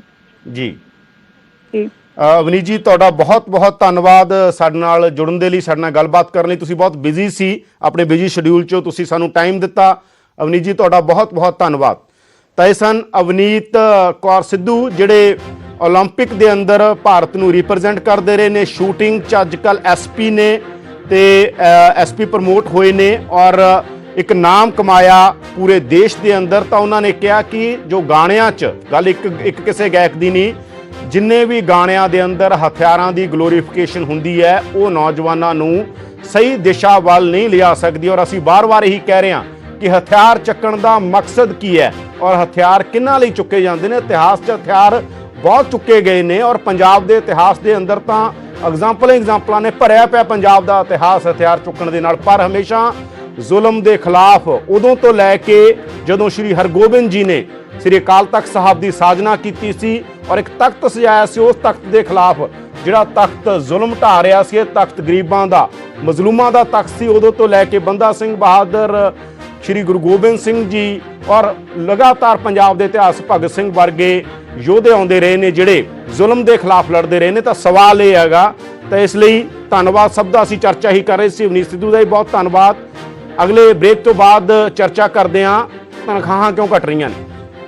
ਪ੍ਰਾਈਮ ਟਾਈਮ ਤੁਹਾਡਾ ਸਵਾਗਤ ਹੈ। ਮੈਂ ਹਾਂ ਯਾਦਵਿੰਦਰ ਸਿੰਘ। ਚੋਣਾਂ ਦੇ ਵੇਲੇ ਵਾਅਦਾ ਹੋਇਆ ਸੀ ਘਰ ਘਰ ਨੌਕਰੀ ਦਾ, ਕਿ ਘਰ ਘਰ ਨੌਕਰੀ ਦੇਵਾਂਗੇ। ਘਰ ਘਰ ਨੌਕਰੀ ਤਾਂ ਛੱਡੋ, ਉਲਟਾ ਇਹ ਹੋ ਗਿਆ ਕਿ ਹੁਣ ਜਿਹੜੀਆਂ ਤਨਖਾਹਾਂ ਪਹਿਲਾਂ ਪੰਜਾਬ ਸਰਕਾਰ ਦੇ ਸਕੇਲਾਂ ਮੁਤਾਬਕ ਮਿਲਦੀਆਂ ਸੀ ਉਹ ਵੀ ਨਹੀਂ ਮਿਲਣਗੀਆਂ। ਜਿਹੜੀ ਨਵੀਂ ਭਰਤੀ ਹੋਏਗੀ ਉਹ ਤਨਖਾਹਾਂ ਮਿਲਣਗੀਆਂ ਕੇਂਦਰ ਦੇ ਕਰਮਚਾਰੀਆਂ ਦੇ ਹਿਸਾਬ ਨਾਲ। ਦੇਸ਼ ਦੇ ਅੰਦਰ ਪੰਜਾਬ ਉਹ ਸੂਬਾ ਜਿੱਥੇ ਸਭ ਤੋਂ ਵੱਧ ਤਨਖਾਹਾਂ ਮੁਲਾਜ਼ਮਾਂ ਨੂੰ ਮਿਲਦੀਆਂ ਸੀ। ਕੇਂਦਰ ਆਪਣੇ ਤਰੀਕੇ ਨਾਲ ਦਿੰਦਾ, ਪਰ ਹੁਣ ਕੇਂਦਰ ਦੇ ਹਿਸਾਬ ਨਾਲ ਮਿਲਣੀਆਂ ਜਾਣੀਆਂ ਤਨਖਾਹਾਂ ਘੱਟ ਮਿਲਣਗੀਆਂ। ਪਹਿਲਾਂ ਹੀ ਮਾਰ ਪੈ ਰਹੀ ਹੈ ਲੋਕਾਂ ਤੇ, ਕਰੋਨਾ ਦਾ ਦੌਰ ਹੈ, ਮਹਿੰਗਾਈ ਹੈ, ਬਹੁਤ ਸਾਰਾ ਕੁਝ ਹੈ, ਪਰ ਉਹਦੇ ਬਾਵਜੂਦ ਸਰਕਾਰ ਨੇ ਫੈਸਲਾ ਲਿਆ। ਸਾਡੇ ਨਾਲ ਜੁੜ ਚੁੱਕੇ ਨੇ ਕਾਂਗਰਸ ਪਾਰਟੀ 'ਚ ਕੈਬਨਿਟ ਰੈਂਕ ਰੱਖਣ ਵਾਲੇ ਰਾਜਕੁਮਾਰ ਵੇਰਕਾ ਜੀ, ਸਾਡੇ ਨਾਲ ਨੇ ਚਰਨਜੀਤ ਬਰਾੜ ਜੀ ਸ਼੍ਰੋਮਣੀ ਅਕਾਲੀ ਦਲ ਤੋਂ, ਤੇ ਸਾਡੇ ਨਾਲ ਸੁਖਚੈਨ ਜੀ ਨੇ ਜਿਹੜੇ ਯੂਨੀਅਨ ਨੂੰ ਰਿਪਰੈਜ਼ੈਂਟ ਕਰਦੇ ਨੇ, ਮੁਲਾਜ਼ਮਾਂ ਦੀਆਂ ਮੰਗਾਂ ਸਰਕਾਰ ਦੇ ਸਾਹਮਣੇ ਰੱਖਦੇ ਨੇ। ਸਭ ਤੋਂ ਪਹਿਲਾਂ ਅਸੀਂ ਸੁਖਚੈਨ ਜੀ ਕੋਲ ਜਾਵਾਂਗੇ। ਸੁਖਚੈਨ ਜੀ, ਕਿਸ ਤਰੀਕੇ ਨਾਲ ਤੁਸੀਂ ਇਸ ਫੈਸਲੇ ਨੂੰ ਕਿਵੇਂ ਦੇਖਦੇ ਹੋ? ਸਰਕਾਰ ਦਾ ਜੋ ਫੈਸਲਾ ਉਹਨੂੰ ਤੁਸੀਂ ਕਿਵੇਂ ਦੇਖ ਰਹੇ ਹੋ, ਔਰ ਤੁਹਾਨੂੰ ਕੀ ਲੱਗਦਾ ਸਰਕਾਰ ਇਹ ਕਿਉਂ ਕਰ ਰਹੀ ਹੈ? ਦੇਖੋ ਜੀ, ਇਹ ਜਿਹੜਾ ਫੈਸਲਾ ਇਹ ਬੜਾ ਅਨਿਆਏਪੂਰਨ ਆ, ਕਿਉਂਕਿ ਕਰੋਨਾ ਦੇ ਸਮੇਂ ਦੇ ਦੌਰਾਨ ਜਿਹੜੇ ਮੁਲਾਜ਼ਮ ਕਰਮਚਾਰੀ ਸੀਗੇ, ਸਾਡੇ ਸਾਰੇ ਵੀਰਾਂ ਨੇ ਫਰੰਟ ਲਾਈਨ ਦੇ ਉੱਤੇ ਜਿਹੜੀ ਆ ਸੇਵਾ ਨਿਭਾਈ ਆ, ਜਾਨ ਤਲੀ ਤੇ ਧਰ ਕੇ ਜਿਹੜੀ ਆ ਫਰੰਟ ਲਾਈਨ ਤੇ ਪੰਜਾਬ ਨੂੰ ਬਚਾਉਣ ਲਈ ਕੰਮ ਕੀਤਾ। ਜਦੋਂ ਸਾਰੇ ਸਮਾਜ ਦੇ ਪ੍ਰਾਈਵੇਟ ਖੇਤਰ ਦੇ ਲੋਕ ਜਾਂ ਬਹੁਤ ਵੱਡੇ ਵੱਡੇ ਘਰਾਣੇ ਜਿਹੜੇ ਆ ਜਾਂ ਪੋਲੀਟੀਕਲ ਲੋਕ ਆ ਘਰਾਂ ਦੇ ਅੰਦਰ ਵੜੇ ਆ, ਤੇ ਅਸੀਂ ਆਪਣਾ ਕੰਮ ਕਰ ਰਹੇ ਸੀਗੇ, ਪਰ ਜਦੋਂ ਉਹਨਾਂ ਨੂੰ ਉਹਦੇ ਫਲ ਦੇਣ ਦੀ ਟਾਈਮ ਆਇਆ, ਕੋਈ ਰਿਵਾਰਡ ਦੇਣ ਦਾ ਟਾਈਮ ਆਇਆ, ਤਾਂ ਉਦੋਂ ਸਰਕਾਰ ਨੇ ਸਾਨੂੰ ਪੰਜਾਬ ਦਾ ਪੇ ਕਮਿਸ਼ਨ ਦੇਣ ਦੀ ਥਾਂ ਤੇ ਨਵੇਂ ਕਰਮਚਾਰੀਆਂ ਨੂੰ ਸੈਂਟਰ ਦਾ ਜਿਹੜਾ ਪੇ ਕਮਿਸ਼ਨ ਆ ਉਹਦੇ ਨਾਲ ਨਵਾਜਤਾ। ਇਹਦੇ ਨਾਲ ਜਿਹੜੇ ਸਾਡਾ ਮੁਲਾਜ਼ਮ ਵਰਗ ਆ, ਜਿਹੜੇ ਸਾਡੇ ਮੁਲਾਜ਼ਮ ਸਾਥੀ ਅੱਗੇ ਫਰੰਟ ਲਾਈਨ ਤੇ ਕੰਮ ਕਰ ਰਹੇ, ਉਹਨਾਂ ਦੇ ਹੌਸਲੇ ਪਸਤ ਹੋਏ ਨੇ। ਤੇ ਜਿੰਨੀਆਂ ਵੀ ਮੁਲਾਜ਼ਮ ਜਥੇਬੰਦੀਆਂ ਨੇ ਜਾਂ ਮੁਲਾਜ਼ਮ ਆ, ਉਹ ਇਹਦੀ ਜਿਹੜੀ ਆ ਸਖਤ ਸ਼ਬਦਾਂ ਦੇ ਵਿੱਚ ਜਿਹੜੀ ਇਹਦਾ ਵਿਰੋਧ ਕਰਦੇ ਨੇ। ਕੀ ਹੁਣ ਤੁਸੀਂ ਕੀ ਆਉਣ ਵਾਲੇ ਦਿਨਾਂ 'ਚ ਤੇ ਕੋਈ ਪ੍ਰੋਟੈਸਟ ਵੀ ਲਾਂਚ ਕਰੋ, ਕੋਈ ਪ੍ਰੋਟੈਸਟ ਕਰਨ ਜਾ ਰਹੇ ਹੋ ਇਸ ਮਸਲੇ ਤੇ? ਜੀ ਬਿਲਕੁਲ, ਇਹ ਹੁਣ ਸੈਟਰਡੇ ਸੰਡੇ ਆ ਗਿਆ, ਮੀਟਿੰਗਾਂ ਦਾ ਦੌਰ ਜਾਰੀ ਆ। ਤੇ ਦੇਖੋ, ਇੱਕ ਜਿਹੜੀ ਸਭ ਤੋਂ ਵੱਡੀ ਗੱਲ ਇਹ ਹੋਈ ਆ ਕਿ ਸਭ ਤੋਂ ਸਰਕਾਰ ਨੇ ਇੱਕ ਖਾਸ ਰਣਨੀਤੀ ਦੇ ਤਹਿਤ ਇਹ ਕੀਤਾ। ਸਭ ਤੋਂ ਪਹਿਲਾਂ ਇੱਕ ਲੈਟਰ ਇਸ਼ੂ ਕੀਤੀ ਜਾਂਦੀ ਆ ਕਿ 5 ਬੰਦਿਆਂ ਤੋਂ ਵੱਧ ਇਕੱਠ ਨਾ ਕੀਤਾ ਜਾਵੇ। ਮੁਲਾਜ਼ਮ ਜਥੇਬੰਦੀਆਂ ਦੇ ਉੱਤੇ ਉਹਨਾਂ ਦੇ ਮੁਜ਼ਾਹਰਿਆਂ ਤੇ ਜਿਹੜੇ ਪ੍ਰੋਟੈਸਟਾਂ ਦੇ ਉੱਤੇ ਰੋਕ ਲਗਾ ਦਿੱਤੀ ਗਈ। ਉਸ ਤੋਂ ਬਾਅਦ ਇੱਕ ਹੈਲਥ ਡਿਪਾਰਟਮੈਂਟ ਵੱਲੋਂ ਲੈਟਰ ਕੱਢਿਆ ਜਾਂਦਾ ਕਿ 15/1/15 ਜਿਹੜੀ ਆ ਲੈਟਰ ਇਸ਼ੂ ਹੋਈ ਸੀਗੀ ਵੀ ਉਹ ਨਵੇਂ ਮੁਲਾਜ਼ਮਾਂ ਦੇ ਉੱਤੇ ਲਾਗੂ ਹੋਗੀ। ਉਹਦੇ ਵਿੱਚ ਕੀ ਚੀਜ਼ ਆ ਜੀ ਰਾਜਵਿੰਦਰ ਜੀ? ਉਹਦੇ ਵਿੱਚ ਸਭ ਤੋਂ ਮੇਨ ਚੀਜ਼ ਆ ਕਿ ਪ੍ਰੋਬੇਸ਼ਨ ਪੀਰੀਅਡ ਪੂਰੇ ਹਿੰਦੁਸਤਾਨ ਦੇ ਵਿੱਚ 2 ਸਾਲ ਦਾ, ਤੇ ਹੁਣ ਇਹਨੂੰ ਪ੍ਰੋਬੇਸ਼ਨ ਪੀਰੀਅਡ 3 ਸਾਲ ਤੱਕ ਕਰਤਾ। ਉਹ 3 ਸਾਲ ਦੇ ਵਿੱਚ ਉਹਨਾਂ ਨੂੰ ਬੇਸਿਕ ਸੈਲਰੀ ਦਿੱਤੀ ਜਾਊਗੀ ਜੋ 10 ਤੋਂ 15,000 ਹੋਏਗੀ। ਸ਼ੋਸ਼ਣ ਦੀ ਹੱਦ ਦੇਖੋ, ਜਿਹੜਾ ਉਹ 3 ਸਾਲ ਕੰਮ ਕਰਨਗੇ ਉਹਨੂੰ ਵੀ ਕਾਊਂਟ ਨਹੀਂ ਕੀਤਾ ਜਾਏਗਾ, ਉਹ ਵੀ ਜਿਹੜਾ ਉਹਨਾਂ ਦਾ ਤਜਰਬਾ ਉਹ 0 ਹੋਏਗਾ। ਉਸ ਤੋਂ ਬਾਅਦ ਦੇਖੋ, ਜਦੋਂ ਸਾਨੂੰ ਕੇਂਦਰੀ ਪੈਟਰਨ ਤੇ ਜਿਹੜਾ ਪੇ ਸਕੇਲ ਦੇਣਗੇ ਤਾਂ ਫਰਕ ਹੋ ਗਿਆ। ਮੰਨ ਲਓ ਇੱਕ ਕਲਰਕ ਆ, ਉਹ ਪੰਜਾਬ ਸਕੇਲ ਲੈ ਰਿਹਾ, ਉਹਦੀ ਤਨਖਾਹ 35-40 ਹਜ਼ਾਰ ਆ, ਦੂਜਾ ਆਏਗਾ ਉਹ ਵਿਚਾਰਾ 30 ਹਜ਼ਾਰ ਤੇ ਆਏਗਾ। ਕੀ ਡਿਫਰੈਂਸ ਵੀ 5-7 ਹਜ਼ਾਰ ਦਾ, ਉਹੀ ਕੰਮ ਕਰਕੇ ਉਹੀ ਸਭ ਕੁਝ ਕਰਕੇ ਉਹ ਤਨਖਾਹ ਘੱਟ ਲਏਗਾ। ਇਹ ਇੱਕੋ ਹੀ ਕੈਟੇਗਰੀ ਦੇ ਵਿੱਚ ਵੰਡਾ ਪਾਤੀਆਂ, ਜਦ ਕਿ ਸਾਡੇ ਨਾਲ ਇਲੈਕਸ਼ਨ ਤੋਂ ਪਹਿਲੇ ਕਾਂਗਰਸ ਗਵਰਨਮੈਂਟ ਨੇ ਇਹ ਵਾਅਦਾ ਕੀਤਾ ਸੀਗਾ ਕਿ ਜਿੱਦਣ ਸਾਡੀ ਗਵਰਨਮੈਂਟ ਬਣ ਗਈ ਉਸ ਤੋਂ ਬਾਅਦ ਪਹਿਲੇ ਹੀ ਕੈਬਨਿਟ ਦੇ ਵਿੱਚ ਤੁਹਾਨੂੰ 6th ਪੇ ਕਮਿਸ਼ਨ, ਤੁਹਾਡੇ ਡੀਏ ਦੀਆਂ ਕਿਸ਼ਤਾਂ ਜੋ 3 ਅਜੇ ਵੀ ਡਿਊ ਨੇ, 140 ਮਹੀਨੇ ਦਾ ਏਰੀਅਰ ਅਜੇ ਵੀ ਡਿਊ ਆ, ਤੇ ਕੱਚੇ ਮੁਲਾਜ਼ਮਾਂ ਨੂੰ ਪੱਕੇ ਕਰਾਂਗੇ। ਉਹਨਾਂ ਦੇ ਧਰਨੇ ਦੇ ਵਿੱਚ ਜਾ ਕੇ ਨੀਚੇ ਚੌਂਕੜੀ ਮਾਰ ਕੇ ਕੈਪਟਨ ਸਾਹਿਬ ਨੇ ਉਹਨਾਂ ਨਾਲ ਵਾਅਦਾ ਕੀਤਾ ਸੀਗਾ। ਉਸ ਤੋਂ ਬਾਅਦ ਪੁਰਾਣੀ ਪੈਨਸ਼ਨ ਸਕੀਮ ਲਾਗੂ ਕਰਾਂਗੇ। ਇਹਨਾਂ ਦੇ ਵਿੱਚ ਹੋਇਆ ਕੁਛ ਨਹੀਂ, ਉਲਟਾ ਸਾਡੇ ਉੱਤੇ 200 ਰੁਪਇਆ ਜਜੀਆ ਟੈਕਸ ਲਾਤਾ, ਜਿਹਨੂੰ ਅਸੀਂ ਜਿਹੜਾ ਗਵਰਨਮੈਂਟ ਡਿਵੈਲਪਮੈਂਟ ਟੈਕਸ ਕਹਿੰਦੀ ਹੈ। ਬਿਲਕੁਲ ਸੁਖਚੈਨ ਜੀ, ਤੁਸੀਂ ਵਾਪਸ ਆਉਣਾ, ਮੈਂ ਤੁਹਾਡੇ ਕੋਲੇ ਚਰਨਜੀਤ ਬਰਾੜ ਹੋਰਾਂ ਕੋਲ ਚੱਲਦੇ ਹਾਂ। ਬਰਾੜ ਜੀ, ਸਰਕਾਰ ਦੇ ਅੰਦਰ ਆਪੋਜੀਸ਼ਨ ਦਾ ਇੱਕ ਰੋਲ ਹੁੰਦਾ, ਆਪੋਜੀਸ਼ਨ ਨੂੰ ਲੋਕਤੰਤਰ 'ਚ ਸਰਕਾਰ ਨਾਲੋਂ ਵੀ ਇੰਪੋਰਟੈਂਟ ਮੰਨਿਆ ਜਾਂਦਾ, ਔਰ ਤੁਸੀਂ ਆਪੋਜੀਸ਼ਨ 'ਚੋਂ ਕੀ ਇਸ ਮਸਲੇ ਤੇ ਆਉਣ ਵਾਲੇ ਦਿਨਾਂ ਦੇ ਅੰਦਰ ਤੁਸੀਂ ਘੇਰਨ ਜਾ ਰਹੇ ਹੋ ਸਰਕਾਰ ਨੂੰ, ਔਰ ਮੁਲਾਜ਼ਮਾਂ ਦੇ ਇਸ ਫੈਸਲੇ ਬਾਰੇ ਕੀ ਕਹਿਣਾ ਚਾਹੁੰਦੇ ਹੋ? ਦੇਖੋ, ਮੈਂ ਯਾਦਵਿੰਦਰ ਯਾਦ ਕਰਾ ਦਿਆਂ, ਕਿਉਂਕਿ ਵੇਰਕਾ ਸਾਹਿਬ ਨੇ ਬੜੇ ਵੱਡੀਆਂ ਵੱਡੀਆਂ ਆਵਾਜ਼ਾਂ ਕੱਢ ਕੇ ਲੋਕਾਂ ਦੇ ਵਿੱਚ ਪ੍ਰਚਾਰਨੀ ਹੈ ਗੱਲ। ਮੈਂ ਆ ਮੈਨੀਫੈਸਟੋ ਦਿਖਾ ਰਿਹਾ ਜਿਹੜਾ ਡਾਕਟਰ ਮਨਮੋਹਨ ਸਿੰਘ ਜੀ ਦੀ ਫੋਟੋ ਲਾ ਕੇ ਕੈਪਟਨ ਅਮਰਿੰਦਰ ਸਿੰਘ ਜੀ ਨੇ ਜਾਰੀ ਕੀਤਾ ਸੀ, ਇਹ ਭੁੱਲ ਨਾ ਜਾਣ। ਔਰ ਇਹਦੇ ਪੰਨਾ ਨੰਬਰ ਜਿਹੜਾ ਹੈਗਾ 117 ਵੀ ਮੈਂ ਤੁਹਾਨੂੰ ਪੜ੍ਹ ਕੇ ਜਿਹੜਾ ਹੈਗਾ ਉਹ ਦਿਖਾਉਣਾ ਹੈ ਕਿ ਪੰਨਾ ਨੰਬਰ 117 ਦੇ ਵਿੱਚ, ਜੇ ਤੁਹਾਡੇ ਕੋਲੇ ਮੈਂ ਸ਼ਾਇਦ ਭੇਜਿਆ ਵੀ ਸੀਗਾ ਤੁਹਾਨੂੰ, ਤੁਸੀਂ ਹਾਈਲਾਈਟ ਕਰਕੇ ਦਿਖਾ ਦਿਓ ਵੀ ਇਹਦੇ ਵਿੱਚ ਲਿਖਿਆ ਕੀ ਕੁਝ ਹੋਏਗਾ। ਦੇਖੋ ਜਿਹੜੇ ਵਾਅਦੇ ਕੀਤੇ ਗਏ ਸੀ, ਸਭ ਤੋਂ ਪਹਿਲਾ ਵਾਅਦਾ ਸੀਗਾ ਕਿ ਜਿਹੜਾ ਡੀਏ ਦਾ ਅਸੀਂ ਸਾਰੀਆਂ ਦੀਆਂ ਸਾਰੀਆਂ ਏਰੀਅਰ ਤੇ ਜਿਹੜੀਆਂ ਕਿਸ਼ਤਾਂ ਉਹ ਸਾਰੀਆਂ ਜਾਰੀ ਕਰਾਂਗੇ। ਦੂਜਾ ਸੀਗਾ ਕਿ ਪੇ ਕਮਿਸ਼ਨ 6ਵਾਂ ਲਾਗੂ ਕਰਾਂਗੇ। ਹਾਲਾਂਕਿ ਪਰਮਾਤਮਾ ਦੀ ਮਿਹਰ ਨਾਲ ਭਾਵੇਂ ਰਾਜ ਭਾਗ ਬੜਾ ਥੋੜਾ ਸਮਾਂ ਕੀਤਾ ਸ਼੍ਰੋਮਣੀ ਅਕਾਲੀ ਦਲ ਨੇ, 5 ਪੇ ਕਮਿਸ਼ਨ ਲਾਗੂ ਹੋਏ ਆ ਪੰਜਾਬ ਦੇ ਵਿੱਚ ਮੁਲਾਜ਼ਮਾਂ ਲਈ, ਸਾਰੇ ਹੀ ਸ਼੍ਰੋਮਣੀ ਅਕਾਲੀ ਦਲ ਦੀ ਸਰਕਾਰ ਵੇਲੇ ਲਾਗੂ ਹੋਇਆ ਤੇ ਇੱਕ ਇਹਨਾਂ ਦੇ ਵੇਲੇ ਹੁਣ ਆਇਆ ਸੀਗਾ ਤੇ ਇਸ ਤੋਂ ਵੀ ਇਹ ਮੁੱਕਰ ਗਏ ਆ। ਅਗਲੀ ਗੱਲ ਕਰ ਲਓ, ਅੱਗੇ ਕਹਿੰਦੇ ਸੀ ਫੁੱਲ ਸੈਲਰੀ ਤੇ ਸਾਰੇ ਭਰਤੀ ਕਰਾਂਗੇ, ਉਹ ਤੁਹਾਡੇ ਸਾਹਮਣੇ ਆ। ਠੇਕੇ ਤੇ ਕਹਿੰਦੇ ਭਰਤੀ ਨਹੀਂ ਕਰਾਂਗੇ, ਉਹ ਵੀ ਤੁਹਾਡੇ ਸਾਹਮਣੇ ਆ। ਜਿੰਨੇ ਅਡਹਾਕ ਤੇ ਕੰਟਰੈਕਚੁਅਲ ਜਿਹੜੇ ਠੇਕੇ ਤੇ ਨੇ ਸਾਰੇ ਪੱਕੇ ਕਰਾਂਗੇ ਤੇ ਨਾਲ ਕਹਿੰਦੇ ਜੀ ਅਸੀਂ ਬਦਲੀਆਂ ਵੀ ਨਹੀਂ ਕਰਾਂਗੇ। ਜੋ ਮੁਲਾਜ਼ਮਾਂ ਦਾ ਹਾਲ ਹੈ ਉਹ ਵੀ ਤੁਹਾਡੇ ਸਾਹਮਣੇ ਹੈ। ਸ਼੍ਰੋਮਣੀ ਅਕਾਲੀ ਦਲ ਨੇ ਆਫੀਸ਼ੀਅਲੀ ਪ੍ਰੈਸ ਨੋਟ ਜਾਰੀ ਕਰਕੇ ਇਸ ਚੀਜ਼ ਨੂੰ ਵਾਪਸ ਲੈਣ ਦੀ ਸਰਕਾਰ ਤੋਂ ਮੰਗ ਕੀਤੀ ਹੈ। ਔਰ ਜੇ ਨਹੀਂ ਲਊਗਾ, ਜੋ ਮੁਲਾਜ਼ਮ ਜਥੇਬੰਦੀਆਂ ਨੀਤੀ ਘੜਨਗੀਆਂ ਜਾਂ ਸ਼੍ਰੋਮਣੀ ਅਕਾਲੀ ਦਲ ਦੀ ਸੀਨੀਅਰ ਲੀਡਰਸ਼ਿਪ ਬੈਠ ਕੇ ਨੀਤੀ ਘੜਨੀਆਂ, ਇਸ ਜਿਹੜੇ ਬਹੁਤ ਮੰਦਭਾਗੇ ਫੈਸਲੇ ਦਾ ਸ਼੍ਰੋਮਣੀ ਅਕਾਲੀ ਦਲ ਵਿਰੋਧ ਕਰਦਾ ਹੈ ਔਰ ਇਹਨੂੰ ਕਦੇ ਵੀ ਲਾਗੂ ਨਹੀਂ ਹੋਣ ਦੇਵੇਗਾ। ਔਰ ਮੈਂ ਬੇਨਤੀ ਕਰਾਂ ਕਿ ਅੱਜ ਕਿਉਂ ਇਸ ਗੱਲ ਦੇ ਘੁਆੜੇ ਚਲਾ ਰਹੇ ਹੈ। ਅੱਜ 5600 ਕਰੋੜ ਦਾ ਐਕਸਾਈਜ਼ ਘੁਟਾਲਾ ਨਾ ਹੁੰਦਾ, ਮਾਈਨਿੰਗ ਦਾ ਨਾ ਹੁੰਦਾ, ਸੀਡ ਘੁਟਾਲਾ ਨਾ ਹੁੰਦਾ, ਪੀਪੀ ਕਿਟਸ ਨਾ ਹੁੰਦਾ, ਜੇ ਘਟਾਲਿਆਂ ਦੀ ਬਜਾਏ ਸਰਕਾਰ ਚਲਾਉਣ ਵਾਲੀ ਸਰਕਾਰ ਦੇ ਨੁਮਾਇੰਦਿਆਂ ਦਾ ਧਿਆਨ ਹੋਵੇ ਤਾਂ ਆ ਜਿਹੜੇ ਸਾਡੇ ਅੱਜ ਫਰੰਟ ਵਾਰੀਅਰ ਨੇ, ਜਿਹੜੇ ਮੁਲਾਜ਼ਮਾਂ ਦੇ ਕਰਕੇ ਅੱਜ ਸਾਰਾ ਦਾ ਸਾਰਾ ਸਿਸਟਮ ਸਹੀ ਚੱਲੀ ਜਾਂਦਾ, ਇਹਨਾਂ ਦੀਆਂ ਤਨਖਾਹਾਂ ਕੱਟ ਲਾਉਣ ਵੱਲ ਨਾ ਜਾਂਦੇ। ਤੇ ਯਾਦਵਿੰਦਰ, ਇੱਕ ਆਖਰੀ ਗੱਲ ਮੈਂ ਤੁਹਾਡੇ ਧਿਆਨ ਚ ਲਿਆ ਦਿਆਂ। ਅੱਜ ਇੱਕ ਗੱਲ ਸਾਬਤ ਹੋ ਗਈ ਹੈ ਕਿ ਸ਼੍ਰੋਮਣੀ ਅਕਾਲੀ ਦਲ ਭਾਰਤੀ ਜਨਤਾ ਪਾਰਟੀ ਵੇਲੇ ਦਾ ਪੇ ਕਮਿਸ਼ਨ ਲਾਗੂ ਹੋਣ ਨਾਲ ਔਰ ਸਮੇਂ-ਸਮੇਂ ਤੇ ਜਿਹੜੀਆਂ ਪੇ ਵਧਾਈ ਹੈ ਉਹਦੇ ਨਾਲ ਇੱਕ ਚੀਜ਼ ਹੋ ਗਿਆ ਕਿ ਪੰਜਾਬ ਸਰਕਾਰ ਦਾ ਮੁਲਾਜ਼ਮ ਸ਼੍ਰੋਮਣੀ ਅਕਾਲੀ ਦਲ ਭਾਰਤੀ ਜਨਤਾ ਪਾਰਟੀ ਦੀ ਵੇਲੇ ਜਿਹੜੀ ਤਨਖਾਹ ਲੈਂਦਾ ਸੀ, ਕਾਂਗਰਸ ਪਾਰਟੀ ਉਹਦੇ 'ਚ ਵੀ ਕੱਟ ਲਾਉਣ ਜਾ ਰਹੀ ਹੈ। ਇਹਨਾਂ ਨੂੰ ਹੋਰ ਫਾਇਦਾ ਤਾਂ ਦੇਣਾ ਦੂਰ ਦੀ ਗੱਲ ਹੈ। ਵੇਰਕਾ ਜੀ, ਕੀ ਇਹ ਹੈ ਕਿ ਜਦੋਂ ਸਰਕਾਰ ਬਣਾਉਣੀ ਆ ਉਦੋਂ ਜੋ ਮਰਜ਼ੀ ਕਹਿ ਦੋ, ਜੋ ਪ੍ਰਸ਼ਾਂਤ ਕਿਸ਼ੋਰ ਨੇ ਕਹਿਤਾ ਉਹ ਕਹਿ ਦੋ, ਪ੍ਰਸ਼ਾਂਤ ਕਿਸ਼ੋਰ ਤੋਂ ਬਿਨਾਂ ਵੀ ਕਹਿ ਦੋ, ਬਸ ਸਰਕਾਰ ਸੱਤਾ ਚਾਹੀਏ, ਸੱਤਾ ਚ ਆਉਣ ਦੇ ਲਈ ਜੋ ਮਰਜ਼ੀ ਵਾਅਦੇ ਕਰ ਦੋ, ਜਦੋਂ ਸੱਤਾ ਚ ਆ ਗਏ ਤੇ ਫਿਰ ਆਪਣੀ ਮਰਜ਼ੀ ਕਰੋ ਜੋ ਤੁਹਾਨੂੰ ਠੀਕ ਲੱਗਦਾ। ਹੁਣ ਕਦੇ ਇਹ ਨਹੀਂ ਹੋਇਆ ਸੀਗਾ ਕਿ ਕੇਂਦਰ ਦਾ ਸਕੇਲ ਹੋਵੇ, ਕਦੇ ਵੀ ਨਹੀਂ ਹੋਇਆ ਸੀ। ਇਹ ਕਿਉਂ ਹੋ ਰਿਹਾ ਹੈਗਾ ਤੁਹਾਡੀ ਸਰਕਾਰ ਚ? ਯਾਦਵਿੰਦਰ, ਗੱਲ ਇਹ ਹੈ ਕਿ ਮੈਨੂੰ ਹੈਰਾਨਗੀ ਇਸ ਗੱਲ ਦੀ ਹੈ ਕਿ ਜਿਸ ਤਰੀਕੇ ਦੇ ਨਾਲ ਅਕਾਲੀ ਦਲ ਗੈਰ ਜ਼ਿੰਮੇਦਾਰੀ ਦੀਆਂ ਕਹਾਣੀਆਂ ਸੁਣਾ ਰਿਹਾ ਹੈ ਔਰ ਕੇਂਦਰ ਦਾ ਫੇਲੂਅਰ ਹੈ ਸਾਰਾ, ਜਿਹੜਾ ਕਹਿ ਰਹੇ ਸੀ ਕਿ 2 ਕਰੋੜ ਨੌਕਰੀਆਂ ਹਰ ਸਾਲ ਅਸੀਂ ਦਿਆਂਗੇ, 5 ਕਰੋੜ ਨੌਕਰੀਆਂ ਹਰ ਸਾਲ ਘਟਦੀਆਂ ਜਾ ਰਹੀਆਂ।